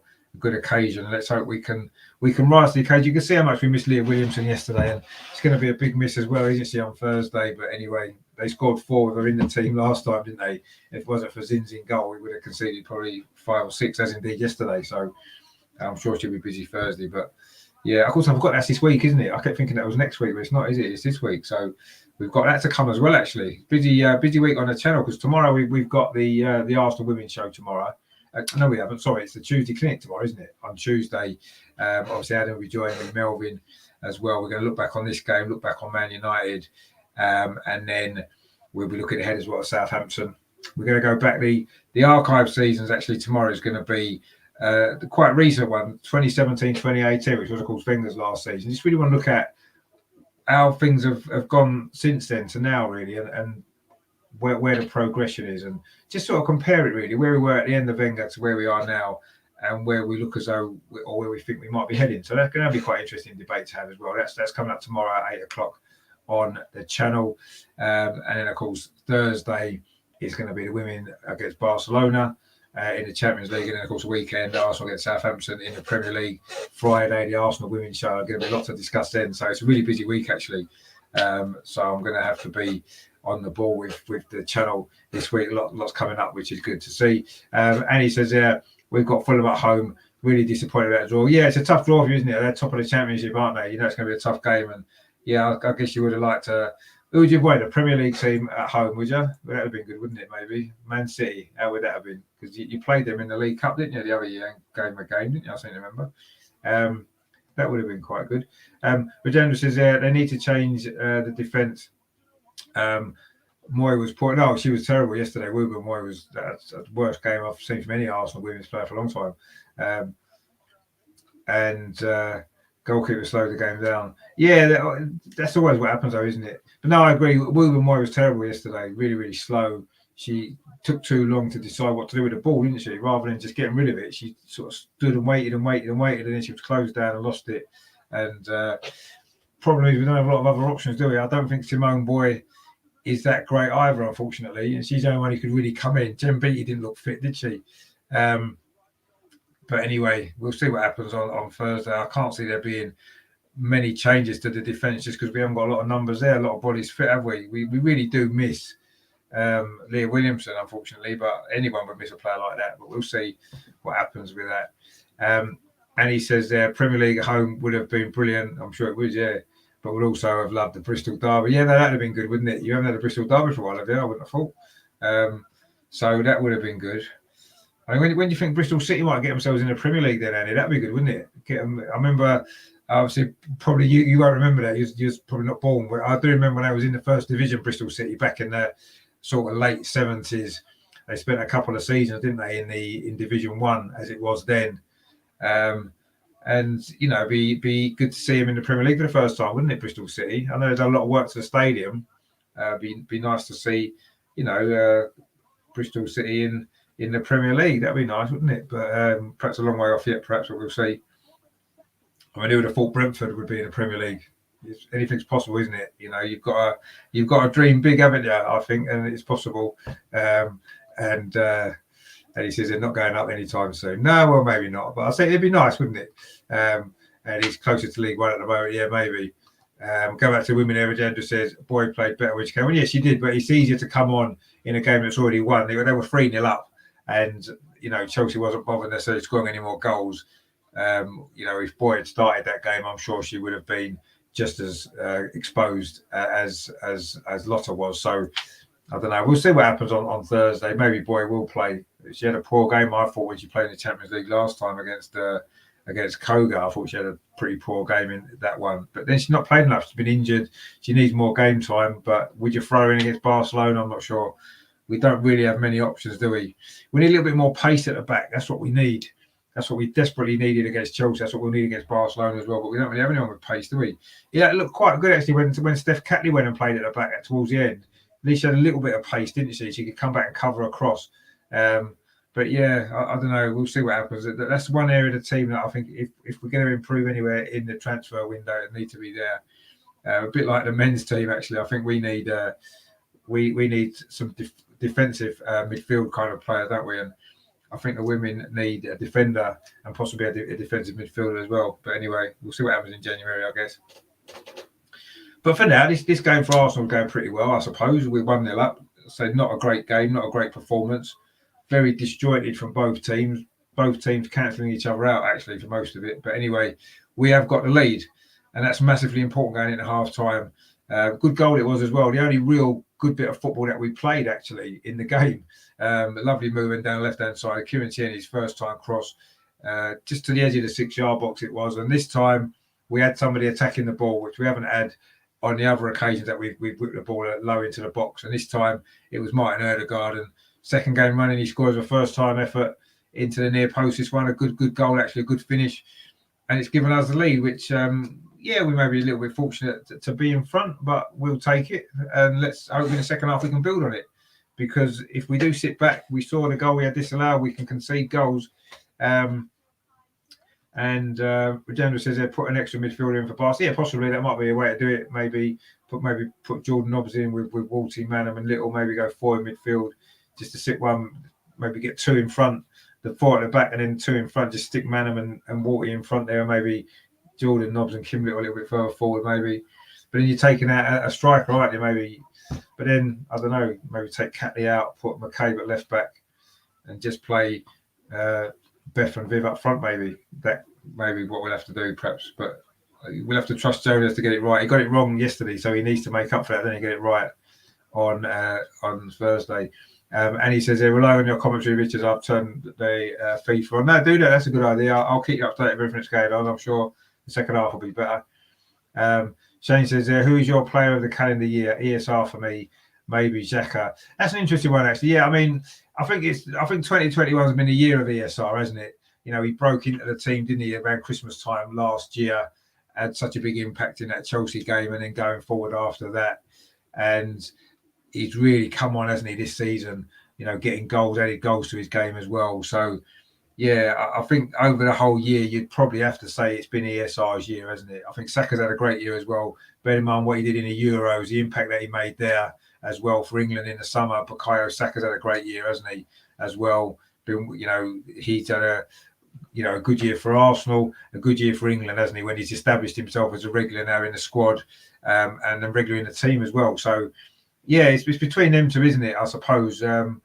It's just the more I think about it, maybe Saka, because of the impact that he had with England as well, perhaps. I may be tempted to give it to him. But ESR is certainly up there. I mean, Xhaka, yeah, I agree. I think Xhaka's he's had a consistent year, hasn't he? Again, you know, he tends to do it all the time, but he doesn't get noticed. That, you know, he can have 10 really solid games in a row and then he'll make one mistake. And everyone says, oh, that's typical Xhaka, always making mistakes and always doing this and always doing that. Well, he didn't do it in the previous 10 games, did he? Do you know what I mean? And that's what we get with Xhaka. You know, he'll have one poor game or one bad mistake every 10 games. Everyone assumes he does it all the time, but he doesn't. David Luiz suffered the same, didn't he? He'd make 1 or 2 high-profile mistakes every 10, 15 games. And then everyone says, well, he always does that. But they don't always do it. Xhaka doesn't always do it. Xhaka rarely does it, but it's high profile because it's him when he does. Yeah, he gets sent off sometimes. Of course he does. You know, he's a midfield player. I'd be disappointed if we had a midfield player who never got sent off, because that probably means they're never making a tackle, and that's not what you want. You want your midfield players to be trying to win the ball, and you want them to get stuck in, and you want them to have that little bit of aggression. And I don't want to take that out of his game. Yes, he's had some silly bookings. We know that, a couple of silly red cards, but. You know, he's played quite well tonight, I think, so far. He's had a good first half since his first game back. You know, some players, it can take them a little 2 or 3 games to get going. But we're just about to start second half anyway. Everton have just kicked off. They're attacking the goal to our right in this second half, which is the Gladys Street Road end. If you know Goodison, that's the sort of the main home end. The Arsenal fans, of course, are down in this bottom left-hand corner, which is, of course, the end that Arsenal will be attacking in the second half. It is 1-0 to Arsenal, of course, that goal just before half-time. Martin Odegaard scoring again for the second Premier League game in a row. He's got the ball now, plays it to Thomas Partey, who lofts the ball up this near side, but there's no Arsenal player there. Well, there was Martinelli, but he's not going to get there, although that was quite a poor header, actually, there from the substitute Holgate, but it has gone back to Jordan Pickford. Nigel's in the chat there. How you doing, Nigel? Thanks for tuning in, mate. Hope you're well. Regenda says, Anna, Frida and Leah. Yeah, maybe Anna, I'm not sure. And then Kim, Viv in front. Maybe we'll see. Let's see what Jonas comes up with. Hopefully, he's got a plan for Barcelona. It works a little bit better than a plan he has for Chelsea, which didn't work at all, did it? But anyway, never mind. Damari Gray's gone down injured again for Everton. I'm not sure if he was fouled. I didn't see that there, but he's getting an ice pack on the top of his hamstring, actually. So that could be bad news for Everton, but maybe good news for us, because he has probably been the Everton player most likely to cause us the most problems, actually. But he is slowly getting back to his feet again over there in the far side in front of the dugouts. It was Tomiyasu actually went in behind him. Yeah, he maybe did catch him actually on sort of just on his hamstring area on his right leg. He's hobbling away over on that far side, but hopefully for him he'll be fit, and probably for the game, because he's probably been the best player on the pitch. Actually, he's been exciting to watch, but obviously it'd be a good thing from our point of view if he has to go off, because they're less likely to get back in this game. They've got a free kick now, Everton, which is taken over to this far side, to this near side. So he's lofted back into the 6-yard box. Oh, Ramsdale there struggled with that. He had to just tip it over the crossbar under a little bit of pressure there from Richarlison. Everton looking to get the equaliser straight away in the second half. A crossfield free kick there came to Golden. He lofted it back into the 6-yard box. The wind maybe blew it a little bit. I think it would have dipped in, actually. Would have been a bit like that goal Masuaku scored for West Ham, a cross. And in the end, Ramsdale's had to tip it over the bar. He never felt he was going to beat it, but Everton do have a corner over on that far side. Everton looking to get an equaliser early in the second half towards the near post, but it was Granit Xhaka with a header away. But Everton have picked up the ball again. Townsend with a shot at the near post, but Ramsdale's comfortable save for the Arsenal goalkeeper. And that is probably the first shot on target Everton have had, actually. But then we've only had maybe the one that was the goal. Now, Bukayo Saka over on that far side does really well. Plays the ball inside to Odegaard, touches it off. That wasn't a great ball, actually. He played Granit Xhaka into trouble, but Xhaka has won a free kick. And Arsenal will be able to regroup here with this free kick. Good play that was from Saka over on that far side. Lovely little touch, cut inside. But Granit Xhaka was in foul. Now Kieran Tierney looking to go around the outside. Gordon does well this time. And Everton can get themselves out of trouble, but it has gone out for a throw to Arsenal again over on this near side. Arsenal's left, which Kieran Tierney is going to take. It's been a little bit of a response from Everton at the start of the second half, but Arsenal was still doing pretty well, holding them at bay, coming forward themselves now with Ben White striding forward through the centre of the pitch. Looks like he wants to go outside. He finds Tomiyasu, gets it back. Ben White lays it off to Saka over on that far side. Saka dinks it back to Gabriel. Strange ball, actually, and Gabriel lofts it forward, but nobody's out of an Everton defender. Holgate, who plays it forward now. Richarlison over on that far side for Everton. But he's lost out there. Martin Odegaard comes away with the ball for Arsenal. Now Ben White plays it to Granit Xhaka.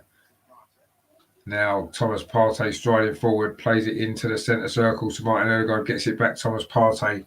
Can Arsenal get the second goal, which you'd have to feel would put us in a real strong position against an Everton team who have been really, really struggling for results. Gabriel now goes square to Ben White. Arsenal keeping possession now in the early part of the second half. Everyone came out of a bit of a flurry, didn't they? Had an opportunity, corner and a free kick, which caused us a few issues. But Arsenal going forward again now. Granit Xhaka plays it square to Thomas Partey. Arsenal just trying to keep possession, maybe growing into this second half now. Arsenal just giving the ball away there. Actually, it was Ben White, I think it was. But Arsenal have won a free kick, actually. And it's going to be a yellow card to Alan, is it? I think for Everton. Actually, no, it isn't. It's that was quite a nasty foul actually on Saka. Again, it's by Godfrey, who's had one or two little moments with Saka, hasn't he? Those two have come together a few times, and now Godfrey has got a yellow card 5 minutes into this second half. He's gonna have to be careful now. Saka needs to run at him a bit more because they've had a few situations, those two, haven't they? It's been an interesting battle, and Saka's come out on top in the football, but maybe not so much in the fouls, because again he's been injured in that tackle there, quite a heavy tackle on him there. And Nigel says the weekend result at Wembley really put me in a somber mood. Yeah, me too.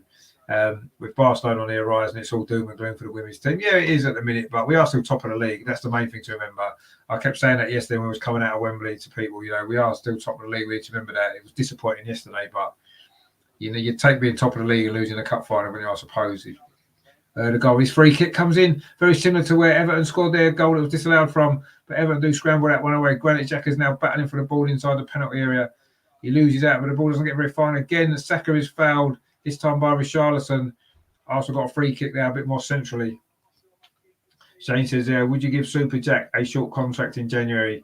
I would take him for cover. Yeah, we're short in midfield, aren't we? I'm not sure how fit he is. I guess that's the issue, isn't it? How many games he could play. But if it's a pay-per-play contract, then why not? He could certainly do a job for us, I guess, if he's fit.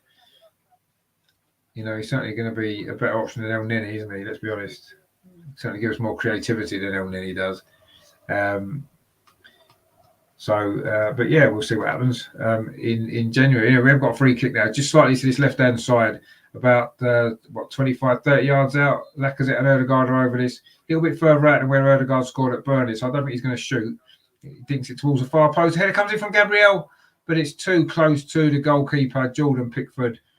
That was an opportunity there for a second goal. A good free kick from Ødegaard, the goal scorer, to that far post. It wasn't a great header actually from Gabriel. He didn't really go for goal or head it back across the goal. It was a bit of nothing in the end. Gordon now trying to battle for the ball. Granit Xhaka's there again, trying to play it to Saka, but Everton again have picked up the ball now, looking to try to get themselves back into this game. Everton, all the ball played down into the box there to Decore. It just runs away from him, and Gabriel can hoof it clear towards halfway. Rajendra says Godfrey should be off. Should have had a yellow for that foul on. Sorry, yeah, possibly. He's been lucky not to get a yellow actually before. Plus there was that one, another one he did on Saka as well, wasn't it? Before that, so he's perhaps lucky that is his first yellow, but it is his first yellow. So that's you'll carry on fouling until the referee books you, won't you? And then you have to be a bit more careful. So, but now he has been booked. It's an opportunity for Saka to start running at him, causing him some problems, because he's going to have to think twice, isn't he, before he starts fouling him again, or he will be off. And then with us 1-0 ahead, that would be the last thing that Everton really need. Would really help us, wouldn't it? Ramsdale with the ball at his feet plays it to Gabriel, now to Kieran Tierney on the near side. Arsenal trying to play their way out of trouble. Granit Xhaka just keeps it in, plays it back to Tierney. It's actually quite good from Arsenal. Switches it over to the far side to Tomiyasu. We got ourselves out of quite a tight corner there. Martinelli now over on that far touchline, plays it back to Tomiyasu. If we can manage to create a chance from this, it would have been worth it. But I've got a feeling we won't. But anyway, Granit Xhaka now plays it square to Thomas Partey, pings it in to Lacazette, who lays it off over to that far side to Tomiyasu. He plays it back to Ben White, and now Gabriel into Thomas Partey. Arsenal is keeping possession, but not advancing very far up the pitch. Xhaka then plays it into Lacazette, pings it to Martinelli, tries to touch it off to Tomiyasu. Can Tomiyasu keep it in? He can. Can he get across in? He can. A good header away from Michael Keane. But only falls to Thomas Partey. Now, Granit Xhaka on his left foot. Is he going to try a shot from 30 yards? No, he doesn't. He plays it out to Kieran Tierney. He puts a cross in again towards the edge of the 6-yard box. Martinelli was coming in. If he could have got a touch on that, he may well have scored the second goal for Arsenal. Xhaka to Tierney, early cross. He was never getting there, Martinelli, actually. It's a good ball. But again, we're not getting people attacking that ball early enough. We're not getting enough people running into that near post to attack the ball. Martinelli did make the run, but he was far too late. He was never going to get on the end of that. And that's something that we need to work on and improve. And if we can improve that, I think we'll score more goals.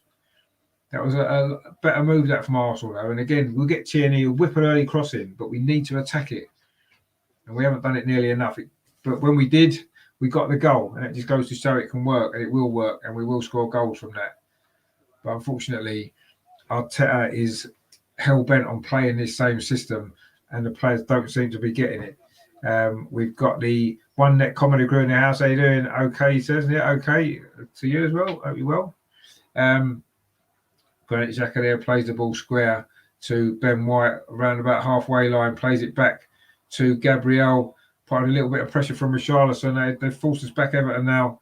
It's now back with goalkeeper Ramsdale, who goes long, well over halfway, looking for Bukayo Saka, but he was never going to win that header ahead of Michael Keane. But Arsenal now picks up the ball. Lacazette pings the ball to this near side to Kieran Tierney. Can he get a crossing for Arsenal? Cuts inside instead.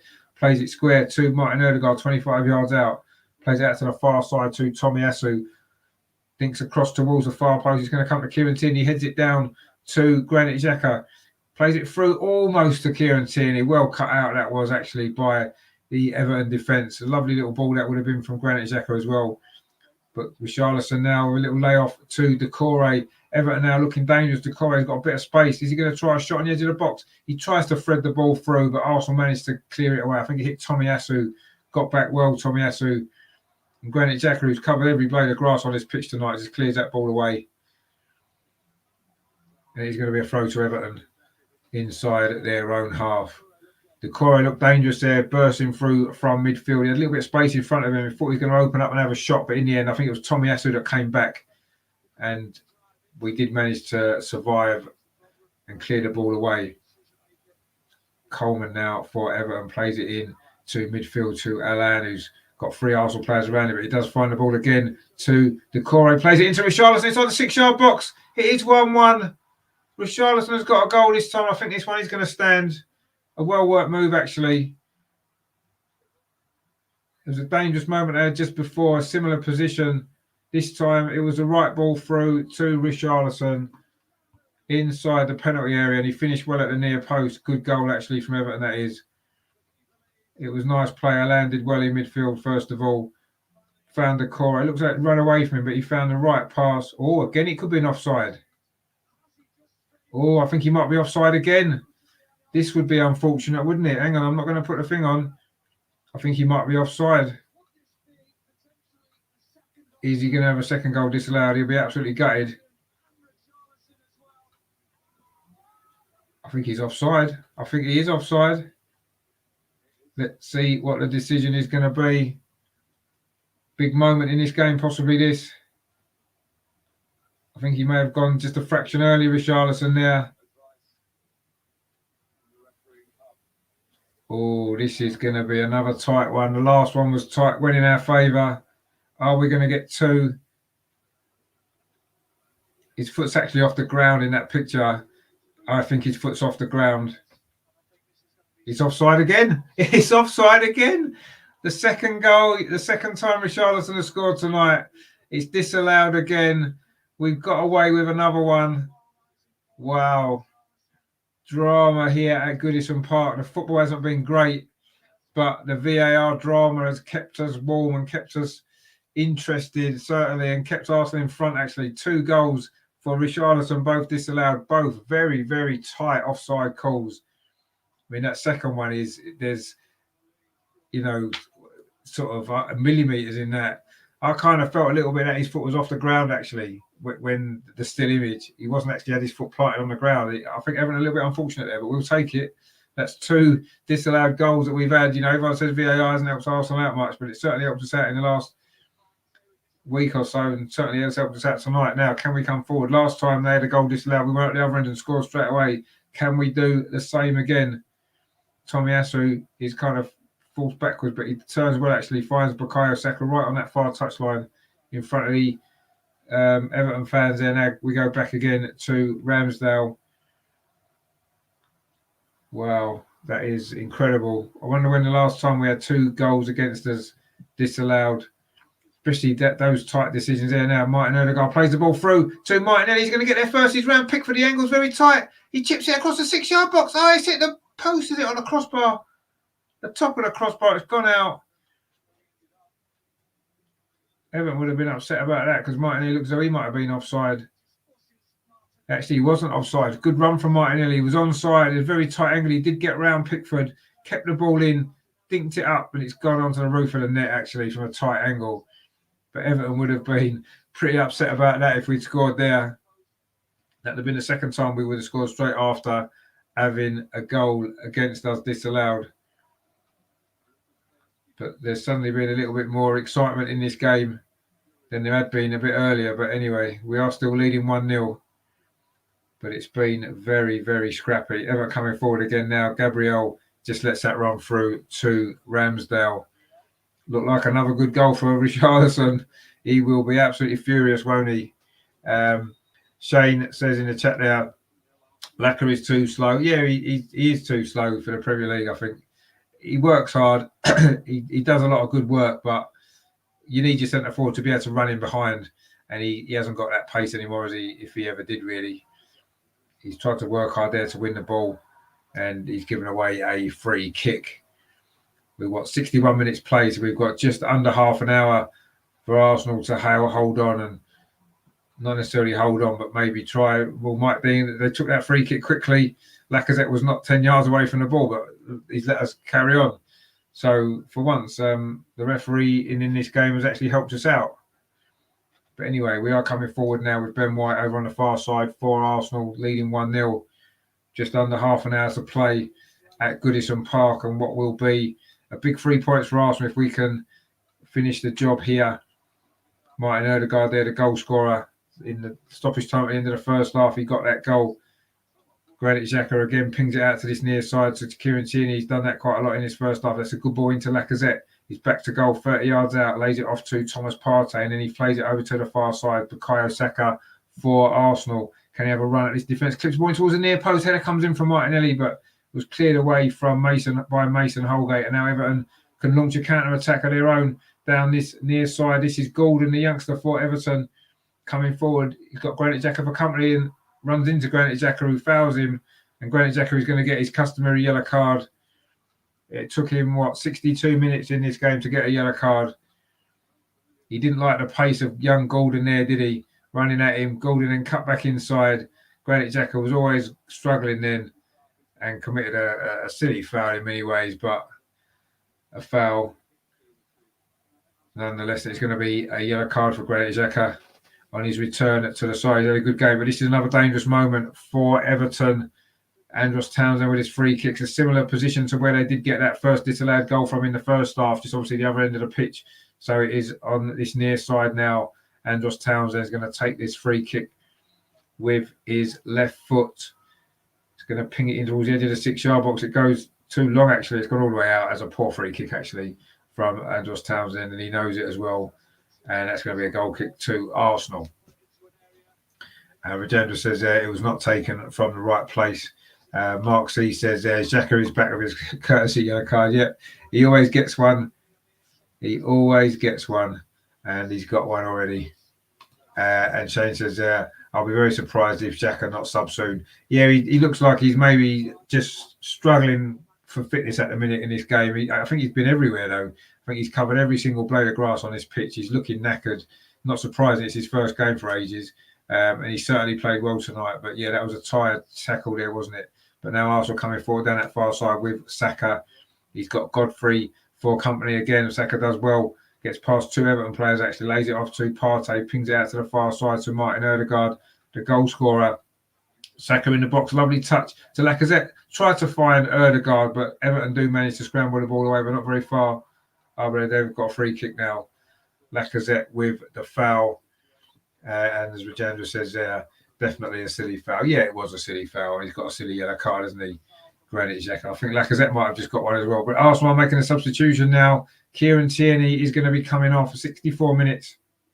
Again, it's his first start for a while. I don't know if he's still struggling with an injury, is he? He's going off anyway. And it's going to be Nuno Tavares coming on. He's been exciting, hasn't he, since he's been in the team, young Nuno. He's had a good start to his Arsenal career as well. But so Kieran Tierney going off. He did set up the goal, of course, and Nuno Tavares is coming on to replace him. Even though it's sort of snowing here in Everton, in the northwest, Kieran Tierney, of course, has got short sleeves on. What would you expect anything else from him? Is there going to be another substitution? There is. There's going to be one for Everton. Andre Gomez is coming on for Townsend. That free kick from Townsend is his last action of this game. Didn't really get in the game tonight, did he? The former Tottenham player would have loved to have made an impact against Arsenal, but he wasn't able to. And Andre Gomez, he's another good player, actually, isn't he, Andre Gomez for Everton? But he's now coming on. So it'd be interesting to see what impact he may have on this game now in these last 25 minutes or so that remain. Arsenal are still leading 1-0, but it's been a very, very scrappy game. Everton now got Frodo on this near side, which Coleman is going to take for Everton. Plays it up the line towards Decore, and is it going to be a corner or a goal kick? It's going to be a corner. Decore there trying to get the crowd to raise their voices to cheer this Everton team on. These are going to be big 20-odd minutes, aren't they, for Everton? It's Andre Gray, not Andre Gray, sorry, Damari Gray, with this corner from this near side for Everton. It's going to be an outswinger. A lot of movement inside the penalty area. Ramsdale's trying to jump around, making himself look big. It's a dangerous corner. Comes in, it's flicked on, goes all the way over to the far side to Gordon, but the flag's up for offside against an Everton player. I'm not sure who. Maybe it was Gordon himself who was offside. We'll see. Yep, he was offside. That time it was a clear offside there.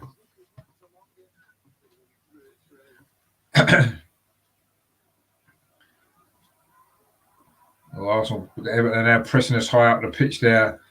Tavares was pressed quite high up and he has managed to win a throw. He couldn't really get out. And it is a throw now to Arsenal over on this near side, which Tavares takes into Xhaka. Xhaka goes long looking for Lacazette. Was it a foul? Referee says no. Play goes on. That's a good ball actually from Odegaard to Lacazette. Now to Saka over on that far side. He's got Martinelli ahead of him. Bukayo Saka. He finds Martinelli just inside. Tomiyasu inside the penalty. Sorry, he tried to play the ball into the box there. Wasn't a great cross. And now Everton can break away themselves over on that far side with Richarlison, who's of course had 2 goals disallowed tonight. I don't know if I've ever seen a player get a hat-trick of disallowed goals, but anyway, we'll see.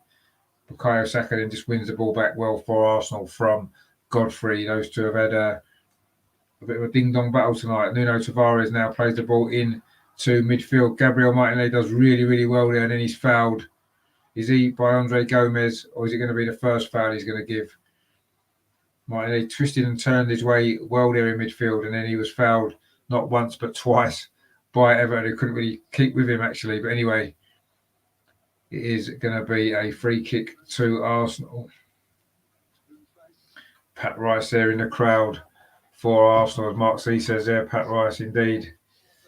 Good to see him still watching the games as well. Such a famous Arsenal name from the past. Of course, a great player for the club for many years. Captain, won the FA Cup, of course, in '79, and of course was assistant, wasn't he? Mainly the youth team before that, and then he was assistant to Arsene Wenger, wasn't he, for a number of years as well. Fantastic career at Arsenal, an absolute legend. Good to see him still enjoying the games. Martinelli has gone down. Is it cramp? I think it is cramp he's got there, Martinelli. Ben White is just stretching off his legs for him. It could be a substitution now. I've taken this opportunity to call the players over and have a bit of a tactical session with them. So it's going to be Eddie Nketiah who's going to be coming on not Aubameyang. That's interesting, isn't it? Eddie Nketiah is coming on for Martinelli, and Aubameyang is staying on the bench. Is that an attitude issue? I'd say desperately coaching from the side. I think Martinelli's game is up. When you've got cramp, it's sort of difficult to get over it, isn't it, actually? Mark C says there, please don't be injured, Martinelli. No, please don't be injured. You're just getting a run in the team. That'd be typical, wouldn't it? Just as he starts getting a couple of games, he gets injured. That sort of sums up his Arsenal career, doesn't it, over the last couple of years, really? Rajendra says there, offside, we are getting, looks like Brighton team. Yeah, maybe. But this is a worry, this, actually, for Martinelli. I don't actually think it is cramp. I think it's something else. Maybe it's a knee injury or groin, possibly. We will see what happens there. Shane says Pepe will never play under Arteta again. Yeah, he's another one, isn't he, Pepe? I mean, I was thinking more Aubameyang might have been coming on, but it's going to be Eddie Nketiah, who doesn't even want to stay at the club. But he's an Arsenal player, and he's in the squad, and we've got a right to use him. Anyway, Martinelli is back up on his feet again now, and he seems to be moving a little bit more happily, freely. He's got to obviously go over to the touchline now because he has received treatment. I don't know whether he's going to go off now, and Arsenal will make this change, or in fact, they're now taking him off. It is Eddie Nketiah coming on for Gabriel Martinelli. Eddie Nketiah, the player who wants to leave. You can understand why he's not playing enough games, is he? But now he's come on twice in a row and he's getting 20 minutes tonight here at Goodison to help Arsenal see out this victory. Well, hopefully what will be a victory. Gabriel there is in trouble actually a little bit there with Decore, but he's won a free kick. And now Gabriel's gone down as well. And Decore is protesting his innocence, but Gabriel wanted the ball to run out, and he did pull him back there. He had hold of his arm, Decore. He can't have any complaints about that free kick. It was definitely a free kick. And I'm not sure what happened to Gabriel because he's now gone down injured, and Ramsdale's having a word with Decore. And Gabriel is still down. The Everton players are having a word with the linesman as well over on that far side, this near side, so I'm not quite sure what's going on, but Gabriel is back up on his feet again now, and Arsenal will have a free kick just inside the penalty area. And Nigel says there, Pat Rice sighted at Goodison Park. I love that, man. Yeah, indeed, we all do. Absolute Arsenal legend, isn't he? Of course, part of the double team in 71 as well. Got about that earlier when I was talking about him. And he did, of course, lift the FA Cup in 79 as well. So many years with a club. One of the most loyal Arsenal guys there's ever been. His whole career was spent at Arsenal pretty much, wasn't it? Both as a player and as a coach as well. So fantastic Arsenal legend. Good to see him at the game tonight. Good to see him in good health as well, because of course he did have a health scare in there a few years ago. So that is good to see him looking well. Lacazette there fighting hard for the ball with Holgate. He wins the ball off him actually, and then Holgate commits a foul on Nketiah, but the referee says no. And he's made it quite clear, Mike Dean as well. And it's going to be a throw, I think, to Everton instead. To be fair, I think Mike Dean's a not bad game tonight, actually, as the referee. I think he's refereed it pretty well. We know what he's like. He likes to be the centre of attention. And he's quite dramatic, isn't he, in the way he does everything. But I think tonight he's done all right, Mike Dean, to be fair. And yes, I suppose it's easy for us to say that when, when Everton have had 2 goals disallowed. But anyway, Nuno Tavares and Granit Xhaka had a bit of a mix-up there, and Everton have got a throw now on this near side. Arsenal looking a little bit ragged, actually, you have to say. But Everton are now coming forward, play the ball into midfield.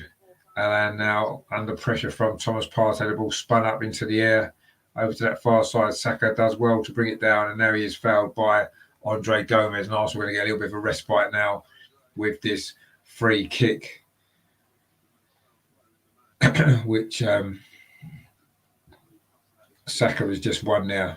He's been in the walls tonight, Bukayo Saka, hasn't he? He's been kicked from pillar to post. But he's still playing on, and he's still he's still looking one of our more lively players. I think Martin Odegaard's just got booked there for wasting time. There's still 16 minutes to play, so it's a bit early to be wasting time yet, isn't it? Anyway, that free kick didn't really work in our favour, and Everton picked up possession, and now they've got a throw over on that far side. And Odegaard, the goal scorer, has also got himself a yellow card as well. 2 consecutive games on the score sheet for Martin Odegaard. Good to see him getting in amongst the goals. He hasn't really been playing many games, has he, recently? Been out of the team, got back in at Man United, scored, kept his place tonight despite giving away that penalty, and he scored again. And that's what we need, goal-scoring midfield players. We've not had enough goals from midfield, have we? And now maybe we're going to start seeing a few more with, obviously, Odegaard and Smith Rowe. Of course, he's out tonight with that injury that he suffered on Thursday. And Everton have got a free kick, which Odegaard's just given away. He needs to be careful. He's just been booked.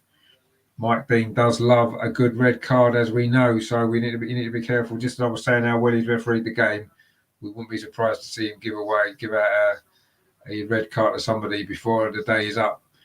Thomas Partey now in midfield tries to find Granit Xhaka. That was a poor ball, actually. Granit Xhaka didn't really have a lot of chance. Gordon now picks it up for Everton, but well won back by Lacazette, who has worked hard. The ball just bounced off Thomas Partey again. Again, Thomas Partey's not had his greatest game, has he? Nuno Tavares wins that header for Arsenal defensively, but Everton have picked up the ball again. 15 minutes to go. It's getting quite tense now at Goodison. I think for both teams, Decore pings that ball out to this near side. Can Seamus Coleman keep it in?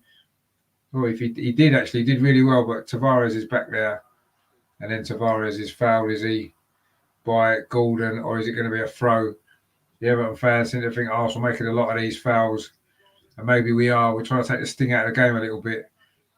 Tavares actually did well. He was fouled, first of all, maybe even by Coleman, and then the second one was by Gordon, and that was definitely a foul. And it was quite a heavy tackle actually by Gordon on his ankle. And his ankle was planted in the ground as well. That could have been nasty for Tavares actually.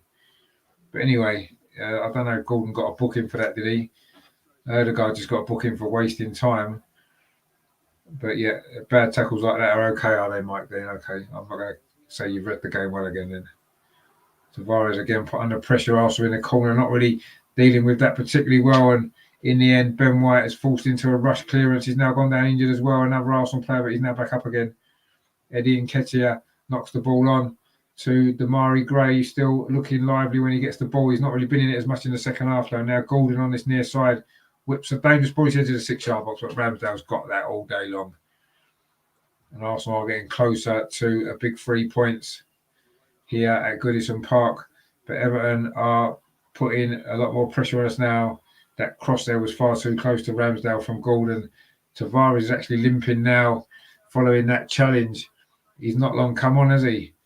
And that would cause us a few issues in the left-back position with Kieran Tierney now gone off, of course, for Tavares. Now Andre Gomez for Everton coming forward down that far side. Gomez inside the penalty area. Thomas Partey's across well, does his defensive job really well there. Thomas Partey had to be alert and alive, and he was. But Everton are now trying to put a lot more pressure on us as we move into the last 13 minutes of the game.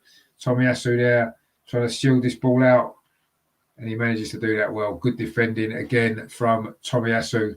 Another solid game for the right back for Arsenal tonight. Another really solid game for him. Well played at Tomiyasu again. And that is a goal kick to Arsenal into the last 12 minutes of normal time. Everton 0, Arsenal 1. That goal from Martin Odegaard just before half-time. All that separates the teams. Can Arsenal hang on to this lead or possibly even get a second goal? We haven't actually had a shot on target, I don't think, in the second half. And we've now conceded another free kick there. Eddie Nketiah was a foul there on Holgate, I think it was. And now Everton can come forward again over halfway. Michael Keane, this is a good run from the Everton centre-back. Plays it into Decore, gets it back. But he wasn't able to thread the ball through to Richarlison. And Arsenal can now get it clear with Granit Xhaka, who wins a throw off an Everton player. Off Gordon, in fact, it was for Everton. And Arsenal got a throw now on his near side, Arsenal's left. But Arsenal have lost it now in a dangerous position. Richarlison finds Andre Gomez when he did a penalty area. Gomez, he's going to try a shot. Good block from Ben White, but Everton do still keep the ball alive. A shot comes in. Oh, it's pushed onto the bar. Oh, and Everton have scored it. It's Richarlison this time. And I don't think the flag is going to save us for a third time. Richarlison's got the strangest hat-trick you'll ever see. It's only 1-1. I don't know if Ramsdale pushed it onto the bar. It was sloppy play from Arsenal, it has to be said. Defensively, it was Arsenal's throw. Tavares was a bad ball from Thomas Partey, actually. He fell to Richarlison. Andre Gomez played it, tried a shot. It was blocked, actually. Damari Gray shot hit the bar. And Richarlison headed the rebound back in. Let's see if actually Ramsdale pushed it onto the bar. Damari Gray has been the best player for Everton tonight. I don't think Ramsdale did touch it. It doesn't matter anyway, because Richarlison is there to head home the rebound. I think actually Ramsdale probably did touch it onto the bar, actually, looking at the replay. Couldn't quite get it high enough. And Richarlison, that's a leap high for that. That's a good header, actually, from the Brazilian for Everton. You have to say Richarlison probably does deserve a goal, having had 2 disallowed a little bit earlier on. It is 1-1, and you kind of got the feeling that that may have been coming, just the way the game had gone in the last 5 minutes. Everton now sense of victory. Arsenal have been very, very ragged in these last 5 or 10 minutes of this game. And now Andre Gomez again's got to the byline. He's still got the ball, plays across the 6-yard box. Good defending that time from Ben White. Arsenal are now getting ripped apart in these closing stages. Mark says here, instead of smashing the ball 40 yards downfield, we cough up possession and give them a goal. Yeah, exactly. We can't do anything right, can we? If we go long, it goes to no one. We try and play out from the back, we give it away. We just can't. It's not working. Whatever we try and do, it doesn't work, does it? Everton now sense of victory here. Richarlison, who did finally get his goal after 2 efforts disallowed. Everton coming forward again. This is good play, actually, from Everton down that far side. Across there, but it's too close to Ramsdale. That was from Alan. And now Arsenal can try and stride forward here with Nuno Tavares. Plays it instead square to Thomas Partey. It wasn't great play that from Arsenal. It was a throw. That goal came from an Arsenal throw on the near side. Tavares into Thomas Partey.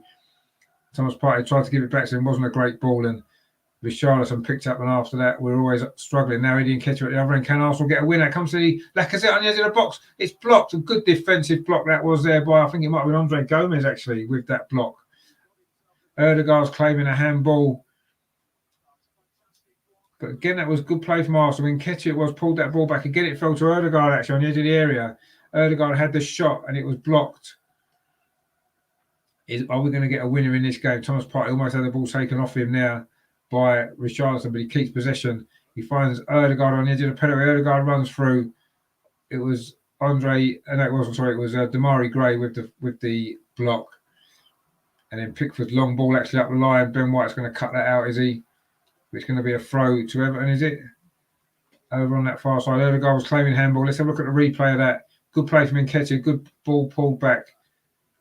Well, it may well have hit his hand. I'm not sure if he knew too much about it there. Godfrey, he threw himself at it to get the block in. It may well have hit his arm. But anyway, Shane says embarrassing. Well, the goal was embarrassing, wasn't it?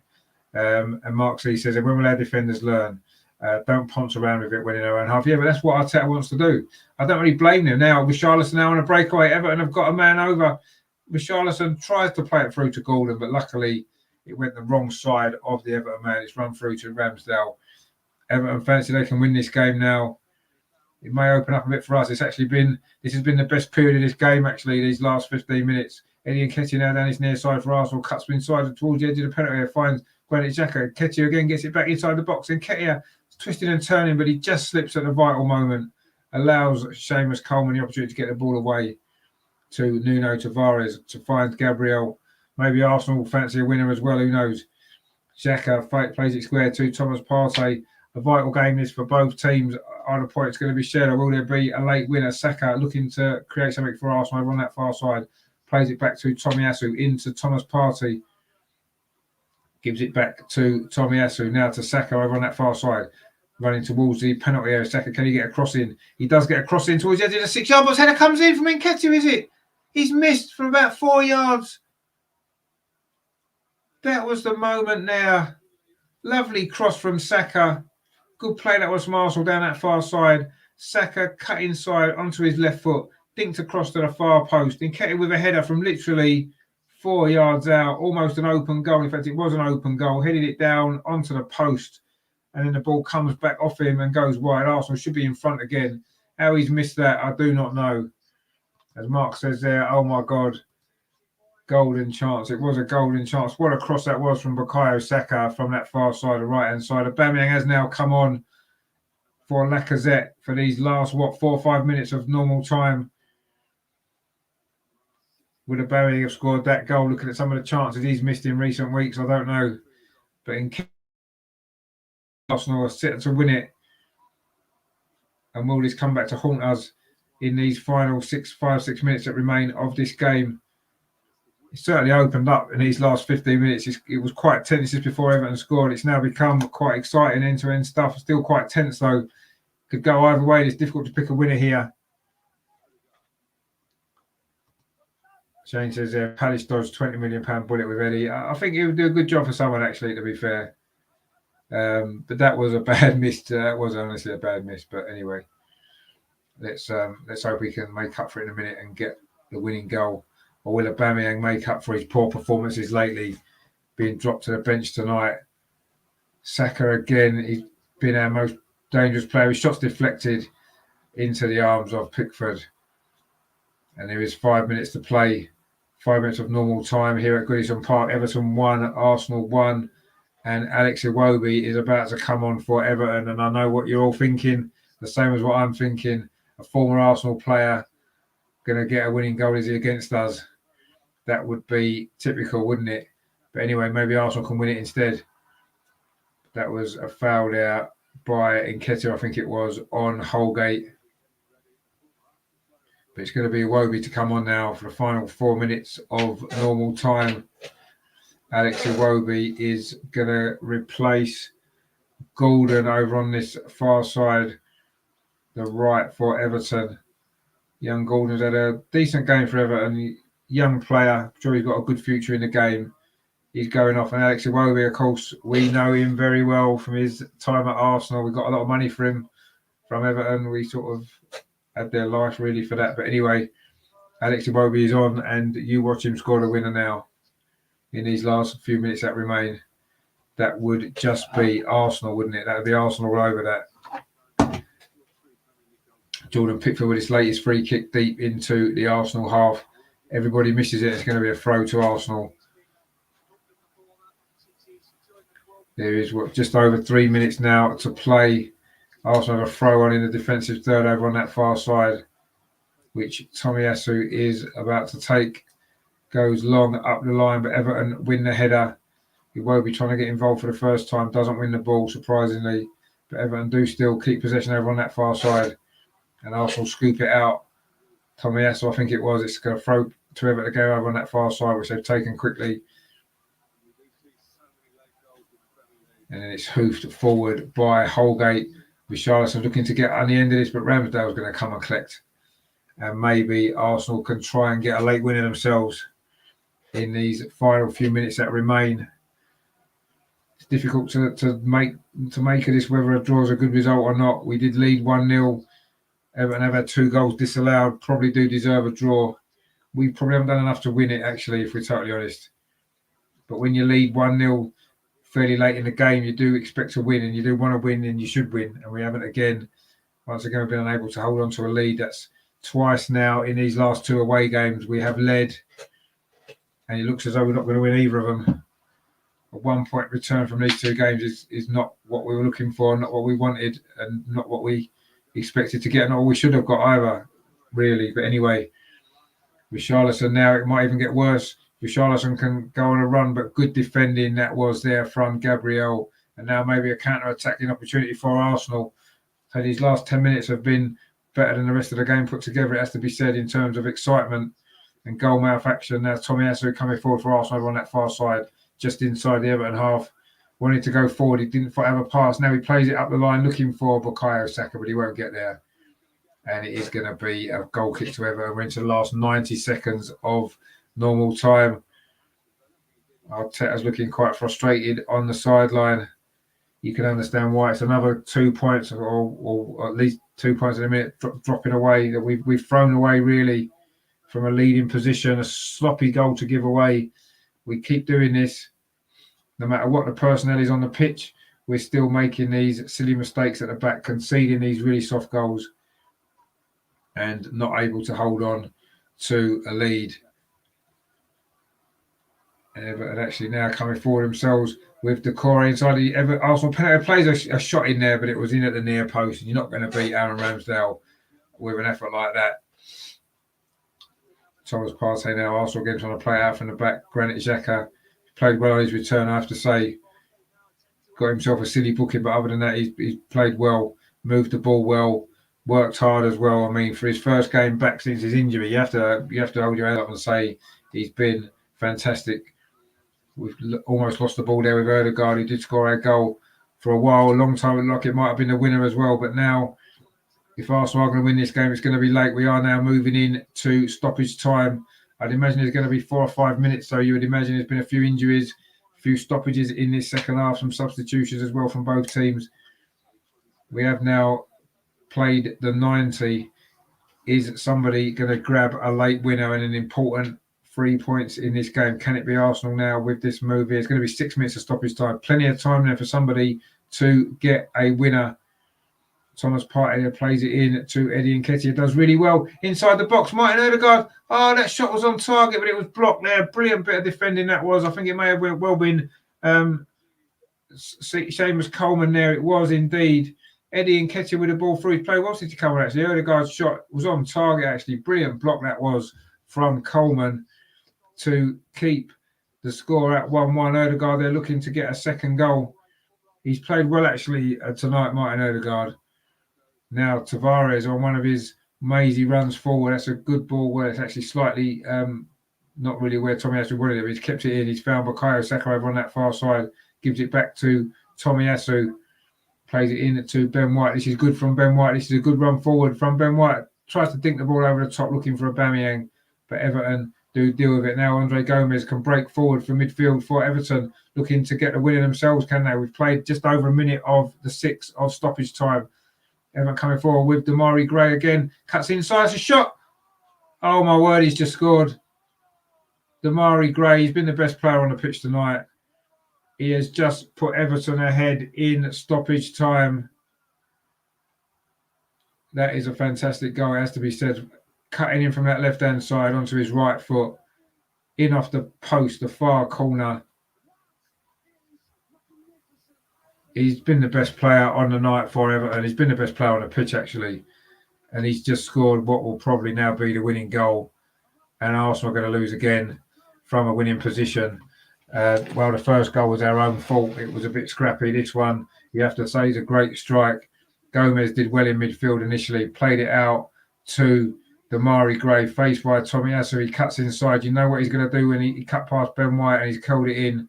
That is an unbelievable finish. Actually, you've got to say that it's a great goal from Gray. Bennett curled it in. It's in off the post, and Everton will feel that they hadn't had much luck in this game. Them 2 disallowed goals, but they've scored 2 late goals, and they may well have won this game now. That's a great goal, actually, from a very, very good player who's been the best player on the night. And Arsenal are heading to another defeat. Or it certainly appears that way. Mark C says there, Xhaka should have wiped out Gomez at the start. Yeah, but then he would have got a second yellow card and everyone would have said, oh, Granit Xhaka's, stupid and shouldn't play for Arsenal because he gets stupid red cards. So he couldn't win either way. Had he not been booked earlier, he may well have wiped him out. But yeah, that's the problem he had there, I guess. You can see why he didn't do it. Xhaka now goes long. Arsenal looking to try to find. Gray was booked there for his celebration because he did take his shirt off. But Regeneron says there, we don't shoot from that range anymore. Very rarely do we. Have we got anyone who can score goals like that anyway? Mark says we've only got ourselves to blame. Yeah, once again, sitting deep on a 1-0 lead away from home. We did it against Man United. We lost. We've done it tonight. And now we are, 2.5 minutes away from losing this game as well.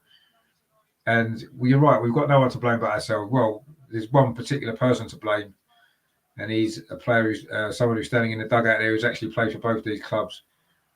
Richarlison now are even going to get a third goal. Thomas Partey there gives away a foul, and he may well get a yellow card as well. Richarlison's gone down. He's in no hurry to get up now, is he? With this game all but one for Everton, and the pressure is going to be mounting on Arteta after this, I'm sure. Damari Gray's goal.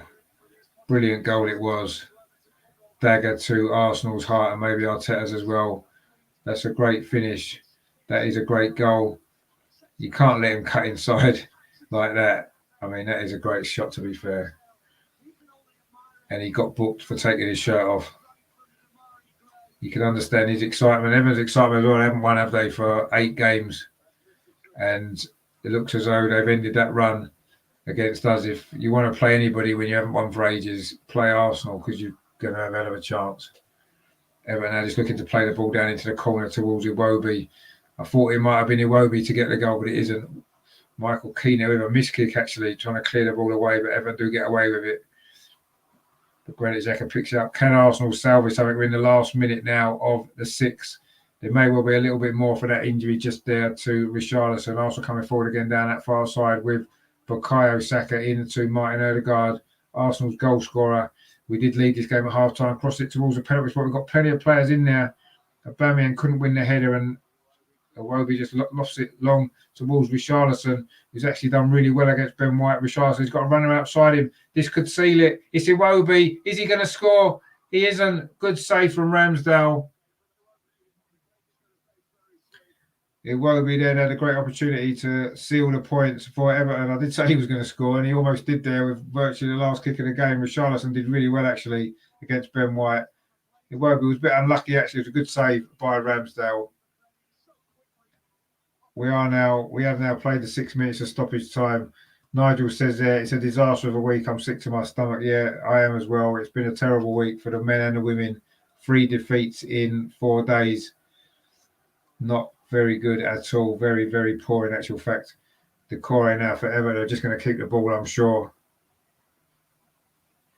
Richarlison now on that far side. He's done well, actually, Richarlison. He could have put a cross into the box. He had someone in the middle there, but instead he's going to go for the corner flag. He wins a throw. We've played 6.5 minutes of stoppage time. Surely this is done for Arsenal. Well, they've only got a throw down there in that far corner. This is a ground we haven't done particularly well in recent years, and once again, we've come up short. I don't know how much longer Mike Dean's going to play, but Everton have got the ball down in that corner flag. They're going to keep it there, are they? But now Arsenal can get it away. Thomas Partey, instead of going long, he plays it square to Nuno Tavares. Now he finds Eddie Nketiah down his near side. Arsenal are going to get one more chance. Nketiah running at the Everton defence. Plays it into Aubameyang. Lets it go. Comes to the far post. Oh, it was a chance for Aubameyang. And he's pulled it wide, the 97th minute. And there goes the full-time whistle. Arsenal have lost again. 3 defeats in their last 4, 2 in the last 5 days. 4 days. Really, really poor performance in that second half from Arsenal. It wasn't a great performance in the first half, but we did manage to get ourselves in front. Shane there says it's the hope that kills you being an Arsenal fan. Sad thing is, we know Arteta is safe in his job. Fed up banging on about him now. Can see protest soon. I don't know. I mean, you're right. He is safe in his job. And I don't think it matters what we think. I think we all know that he's not the right man. We're never going to progress as things are. Mark C says there's a capital off. Uber misses a great charge. Yeah, he does right at the last minute. Good move, actually. Good play from Nketiah. I thought Nketiah had done well when he came on, to be fair. I thought he played really well. He added a little bit more energy to the attack, didn't he? Actually, when he came on, I thought he had a decent game. And he almost set up that equaliser at the end, which... Whether we deserve that or not, I'm not really sure. I thought that was a poor Arsenal performance, actually, overall. We never really got going. We did score a good goal right at the end of the first half, just after Everton had one disallowed, a Richarlison header for offside. Very, very tight call that one was. And then in stoppage time at the end of the first half, we went up the other end and scored a good goal, good move. It was Tierney's cross, pulled it back to the edge of the 6-yard box, and Odegaard arrived to score for the second game in a row. And you know, early in the second half, we looked fairly in control of the game, really. Everton wasn't really threatening us too much. We never looked like really getting a second goal, and that's our problem. We can't kill these teams off. We're not able to do that. And then we made a mistake for the equaliser. Tavares had come on for Tierney. His throw to Thomas Partey. Partey's ball back to him was poor.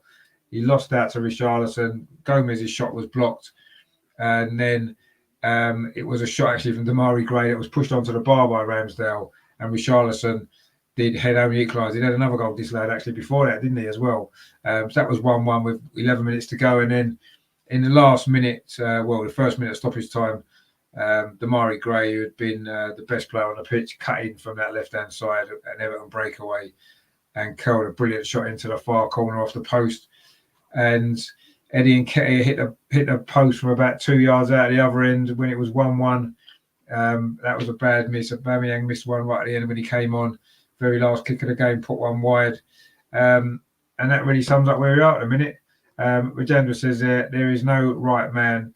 As you win some, lose some games. It was away, and they did have the 12. And to be fair, I didn't think Mike Dean was particularly in their favour tonight, actually. VAR disallowed them 2 goals. Very tight decisions. Yes, you could say by the letter of the law they were right decisions, fair enough. But I don't think the referee cost us tonight. I just think we did what we do too many times under this manager, is we sit deep when we're 1-0 up rather than trying to kill games off, and we can't defend the lead. You know, I'm getting to the point now where I'm getting sick of people saying how much better defensively we are with this back four and this goalkeeper. We're not. We're no better defensively at all. We managed to concede only a few amount of goals against some very average teams like Watford, Norwich, Burnley.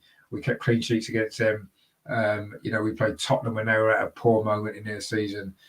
We played Aston Villa when they were going through a poor run just before they sacked their manager. And these are the games that we've won. And every time we've come up against a team that's either a decent team, Liverpool, Man City, Chelsea, or a team that's just really up for the game, Brentford and now Everton, we've come up short. And we've led in a few of these games, and we've come up short. Shane says, thanks for seeing Extreme. Bye, lads, in the chat. Yeah, see you, Shane. Thanks for tuning in, mate. Hope you have a good rest of the week. I don't know if you'll be around tomorrow to come in and listen to the Tuesday clinic. We've got a lot to talk about now. Obviously, on the show last Tuesday, we said, these 2 games, we were looking for thinking, we can get 4 points here against a poor United team, a poor Everton team. We should be able to come away with 4 points. We said, what would happen if we got 1? And that was like worst case scenario almost. And we've ended up with none. And we did lead in both games. It's just not it's not good enough, is it? At the end of the day, that's what it is. Rajendra says Gray's goal was a good goal. I'm not a ref. I see what you mean. Yeah, the fans were great. Yeah, as they often are at Everton. It's say a great old ground, actually, a difficult place to go, and it always seems to be a difficult place for us. And Adako there in the chat says Arteta out, fed up with this negative defensive game after leading 1. That happens every time. Yeah, you're right. You are right. That is what happens every game, and I'm getting sick of it as well. I've been, I know a lot of people got excited when we had that 10-game unbeaten run. I kept saying, look at the teams that we've played. We hadn't really played anyone any good, and we won the games you'd expect us to win. And now we're coming up with teams that are more difficult, and we're coming up short every single time. And unfortunately, that's the way it is. And I totally agree. I don't think Arteta's a man. I've been saying this for a long time. And a few wins over Watford and Newcastle and Norwich and Burnley are not going to change my mind. And until we can start getting results against the better teams, then I don't think he's the right man for the job. I don't think he is. And I agree with the comment earlier that he's safe in his job. He is safe in his job. I can't see them sacking him regardless. And at the end of the day, we are still within touching distance of the top 4, but that's more down to the fact that other teams are dropping points right, left, and centre, as opposed to us playing particularly well. So it's a difficult one to take, isn't it? The Man United game was tough to take. We should have got a result there. We should have got a result tonight as well, leading in the game again, and just throwing it away. Just not really good enough, is it? It isn't good enough. And I can't see us with this squad, with this group of players, I can't see us finishing higher than we did last year or the year before. We're going to be probably in that area. That's where we are. We're probably the 8th best team in this league, aren't we? That's probably exactly where we are at the minute. And we need to accept that. And we've got a different squad of players now, completely different squad of players to what we had when Arteta came. He's got no excuses for this kind of stuff, has he? No excuses whatsoever. They're just showing the highlights here. With the last time we won at Everton, that 5-2 when Wenger was in charge. Even though that was Wenger's last season when we struggled, we could still produce performances like that. Great football. Under Arteta, we can't produce great football. It's boring to watch. It's negative, and it's just horrible. Bargab says, what just happened? Well, we just threw another 3 points away. That's what's just happened from a winning position, just thrown it away again. Really, really poor all round. Adako says, I can't believe Uber misses that sitter again. What is his problem when he had an open goal in front of him? He needs to wear glasses on the pitch next time. Yeah, maybe he does. He did miss another easy, well, not easy chance, but a good chance at the end to have equalised, last kick of the game, and he put it wide. Yeah, it's not good enough, is it? It's not good enough at all.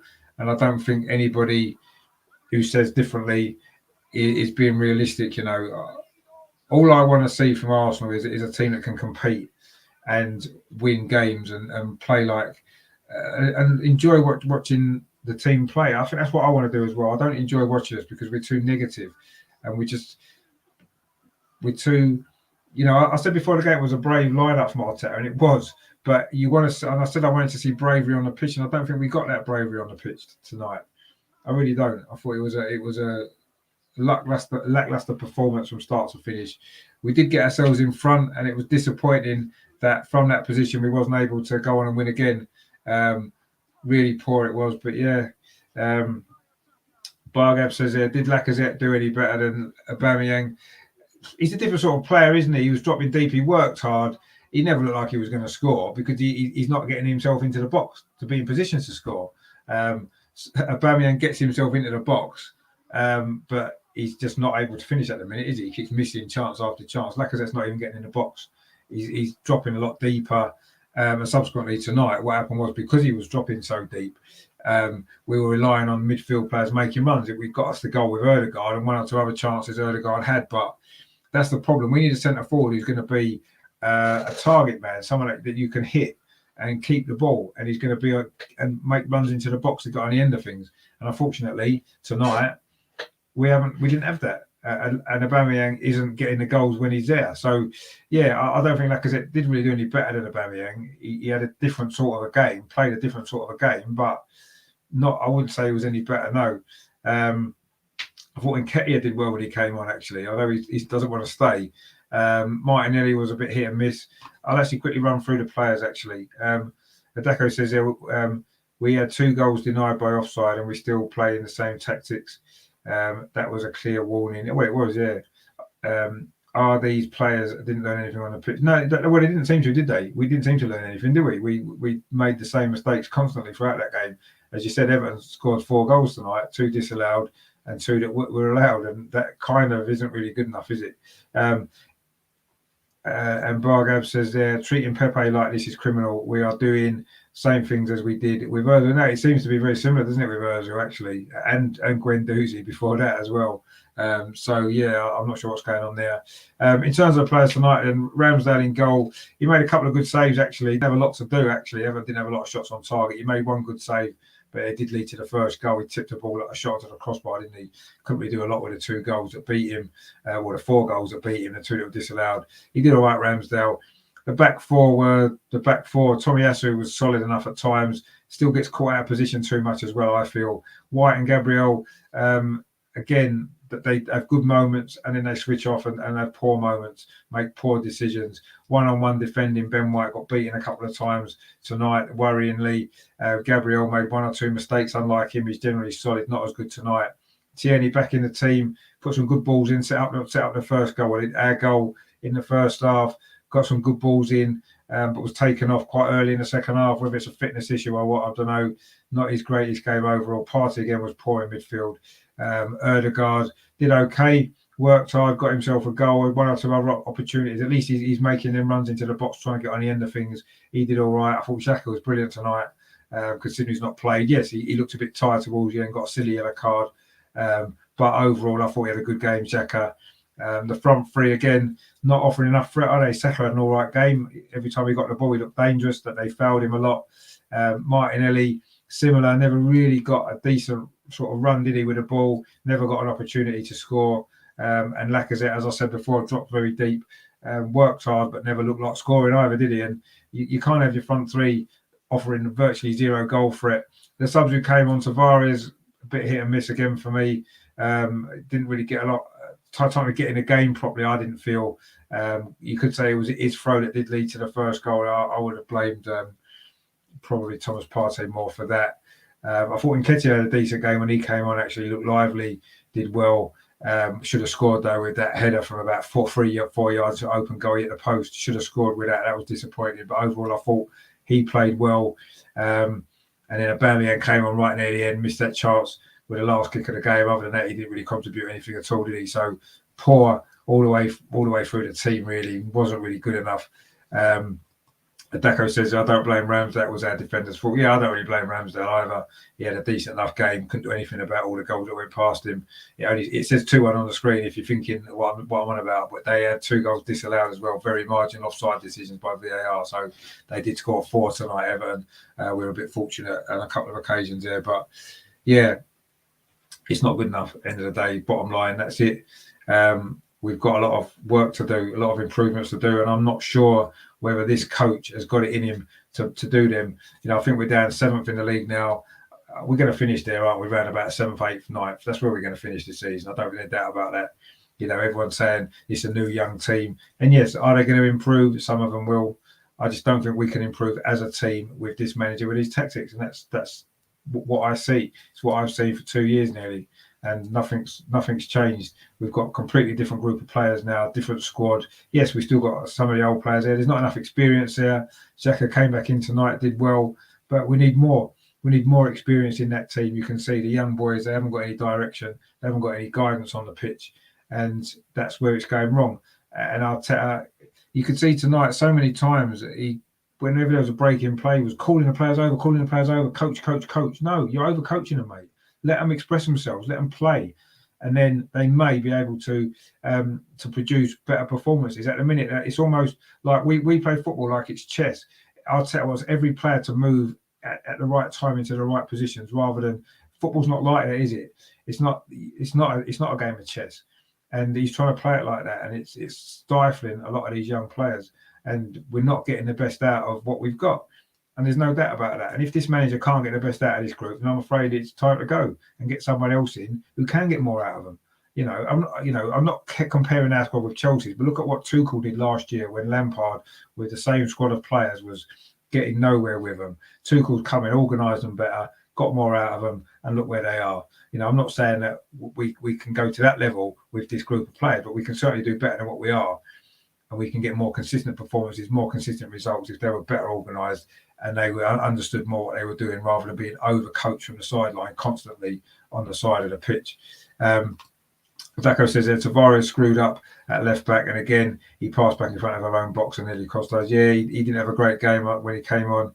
Bargab says that realistically we got the easiest December. I don't know about that. I think we've got some difficult games in December. Leeds away is a tough game. West Ham that's a tough game. Southampton a difficult team. Norwich are improving under Dean Smith. We've got them as well, haven't we? Wolves, they don't concede goals. Wolves, that's going to be a tough. I think they're all tough games for us because we're just not good enough. And then Bargab says, until Man City, we should win every game except maybe West. No, I don't agree. I don't agree with that. So I think we've got some really tough games, and I think we'll do well to win 2 or 3 of them, if I'm totally honest. I really, really do. This team are poor. They really are poor, and I think we need to start accepting that. They're not a very good team. When we play against any team that's well organised, any team that's got half-decent quality players, we struggle. Yeah, I know you meant West Ham, yeah. I actually would be surprised if we win more than 2 of these games coming up to Christmas. Honestly, I will, through Christmas and New Year. I know Man City's New Year's Day, isn't it? You look at Southampton at home. On paper, that's a game you could look at and say, yeah, we could win that. But the way we've been playing, I think that's going to be a struggle. I really do. I can see us drawing that game, if I'm honest. West Ham, I don't think we'll get anything against them. Let's be fair. I really don't think we will. And then I can't think of the other games we're against now. I know we've got, over Christmas, we've got Norwich and Wolves. Norwich are improving. Yes, at home, away, we've got Norwich away as well. That'll be a tough game. On Boxing Day, Wolves is going to be a tough game. They're a difficult team to break down. Yeah, I don't think it is an easy December. Leeds away is the other game, isn't it? Leeds away, that's going to be a tough game as well. They're starting to pick up a little bit of form. They've got Bamford back. I disagree. I don't think it is an easy December. But then I don't think we've had our easy run. We had an easy run of games, didn't we? September, October, November against teams like Norwich, Watford, Burnley, Newcastle. That was our easy run of games then. And we made the most of it because we picked up wins in them games. Now we've got some difficult games. We've had some difficult games, as you can see. Liverpool, we lost. Man United, we lost. Everton, we lost. And West Ham, I'll be surprised if we pick up anything there. Southampton's difficult. Leeds is going to be difficult. Norwich is going to be difficult. Wolves is going to be difficult. Man City is going to be difficult. You know, we've got the Sunderland game. Hopefully we'll win that in the cup. Nottingham Forest in the cup. It's tough. Honestly, it's tough with this team. Adeko says, I feel that we're going to get a point against West Ham. I don't as well. They are a new giant killer, a different team this season. Well, they did well last season as well. They're a good team, West Ham. Well coached, you see. Got a good manager who knows what he's doing. Organised them. West Ham were well below us when he took over David Moyes. Not was around about the same time again. Arteta came in. Look at the difference in the two teams. The improvements that West Ham have made. They've gone up, we've gone down, and we spent more money. Make of that what you will. That's all I'm saying. There's reasons why we haven't made the progress, and unfortunately, you know, we'll get into it a little bit more tomorrow night on the Tuesday clinic. Actually, we'll get the guys in and lots to discuss. And we'll look at the fallout from Man United and Everton, look ahead to Southampton. Can we pull that round? Can we get a win against them at home? A difficult game against a well-organised team again. It's going to be hard. It is going to be tough, but can we do it? So join us for the Tuesday clinic tomorrow. That's going to be 8 o'clock tomorrow evening. It's going to be a good show, a really good show that is. So please join me for that. If you haven't done so, please give it a like before you leave. And please consider subscribing to the channel. We do cover the Arsenal women as well. We will be covering the Barcelona game on Thursday. I know Rajandra's at the game. It's going to be brilliant, that. So we'll be covering that on the channel as well on Thursday. That's 7 o'clock kickoff, isn't it? They've moved it back an hour forward now. So we'll go live at 6:45 on Thursday for that one. Then on Friday, we've got the Arsenal women's show. We'll be looking back on the disappointing cup final. We'll be looking back on the Barcelona game as well, and also looking ahead to this weekend's WSL game against Leicester as well, Sunday evening kickoff that is. So loads coming up there. And of course, the weekend, the Watchalong Southampton game, Watchalong of the Arsenal women against Leicester. It's a busy week for me on the channel, actually. And then, of course, next week, we've got the West Ham game as well, more WSL games as well, and coming up to the week before Christmas. So loads coming up. So please consider subscribing. Please give a like as well before you leave if you have enjoyed it. It has finished here tonight at Goodison Park. Everton 2, Arsenal 1. Another really frustrating performance from Arsenal. Led 1-0 at half-time. Martin Ødegaard's goal just after Everton had a goal disallowed from Richarlison. Very on margin offside of VAR. In the second half, Richarlison had another goal harshly disallowed on a tight VAR as well. Looked as though we were going to maybe hang on for a 1-0 for a while, but in the end, Everton got 2 late goals. Terrible defending from Arsenal for the first one. Ramsdale made a great save to tip Damari Gray's shot onto the bar. Richarlison headed home the rebound. The third time he'd found the net tonight, the first one that would count. And then in stoppage time, Damari Gray won it, a counter-attack from Everton. Gomez was involved again. He found Damari Gray. He cut in from that left-hand side onto his right foot, curled a shot brilliantly past Ramsdale in off the far post, and Everton won 2-1. So really, really disappointed from Arsenal. 2 bad defeats in the last week. Adeko says there, Dan, I had a disappointed day this week on men and women's team. Yeah, it's been a disappointing week for Arsenal's men and women, hasn't it? Going back to Thursday night. Really disappointing week, but let's hope things improve. He says, looks like December will haunt us again as usual. No, it's going to be, last December was quite bad up until the Chelsea game, and it is looking that way again, isn't it? Unfortunately, the second year running at Everton, we've led 1-0 and lost 2-1. Really disappointing, but anyway, please give it a like, the show, before you leave. And don't forget, tomorrow Tuesday clinic 8 o'clock with the guys. Thursday night the Barcelona game live Watchalong. Friday the women's show. Saturday the Arsenal Watchalong at Southampton 3 o'clock. Sunday evening the women's Watchalong against Leicester. That's 6:30. We'll be going live on that one. So loads coming up. We cover the men and the women on this channel. And as Phil says, their pants, exactly. That's probably a nice way of putting it. I'd have maybe been a little bit harsher than that. Probably have been a little bit harsher than that. But yeah, that pretty much sums it up. Phil comment their pants. A good way to finish what has been another very, very poor Arsenal performance throwing away points like it's Christmas. Oh, actually, isn't it Christmas? Maybe that's why. Arteta has become Santa Claus again, giving points to his old club tonight as he gave points to Manchester United on Thursday. Not really good enough, is it? But anyway, we'll bounce back, I'm sure. And I'll say join us tomorrow for the clinic where we'll just dissect it all in more detail with the guys. Melvin Adams coming on. We've got a special guest on as well, debutant on the channel. Exciting guest that's going to be. So please stay tuned for that tomorrow, 8 o'clock. Thanks for watching. Thanks for supporting the channel. So please like, share, and subscribe. And I will see you live tomorrow at 8 for the Tuesday clinic. Hopefully, I might cheer myself up a bit by then. Bargav says I'm still in shock. Yeah, I am as well. Travelled back from London today, spent all day travelling, come back to watch this game, having sat through the cup final yesterday at Wembley, which was bad, and this was even worse. December form in last 5 years, it needs a look at. I'll look at it after, actually. You're probably right. I don't think December's have been great. Phil says there, thanks for the coverage always, mate. No, thanks for watching, mate. Thanks for your support as always. Hope you're well. You and your family look forward to Christmas as well. So yeah, that's that then. Say that's it really for tonight. I've had enough. I've had 2 disappointing days watching Arsenal and my head's battered. So thanks for everyone for watching. Thanks for you guys as always, and I'll see you tomorrow for the Tuesday clinic. Bargo says enjoy the rest of the night. Yeah, enjoy the rest of your night as well. I'm just gonna have an early night, I think, back at work tomorrow, after having a day off today, I say, travelling back from Wembley. So, but yeah, it was a good weekend, I suppose. Just not obviously the result I wanted, or the game we wanted to see yesterday, and not the game or result we wanted tonight either. It's getting a habit now, isn't it, at the minute? Very, very frustrating. It's quite annoying. And yeah, but things will improve. I'm sure they will. They always do, don't they? But maybe we need a change, shall we say, a change. We'll talk about it tomorrow on a clinic show at 8 o'clock. See you later, guys. Thanks a lot for your support. Speak to you soon. Come on, you guys. Please turn it round. Please.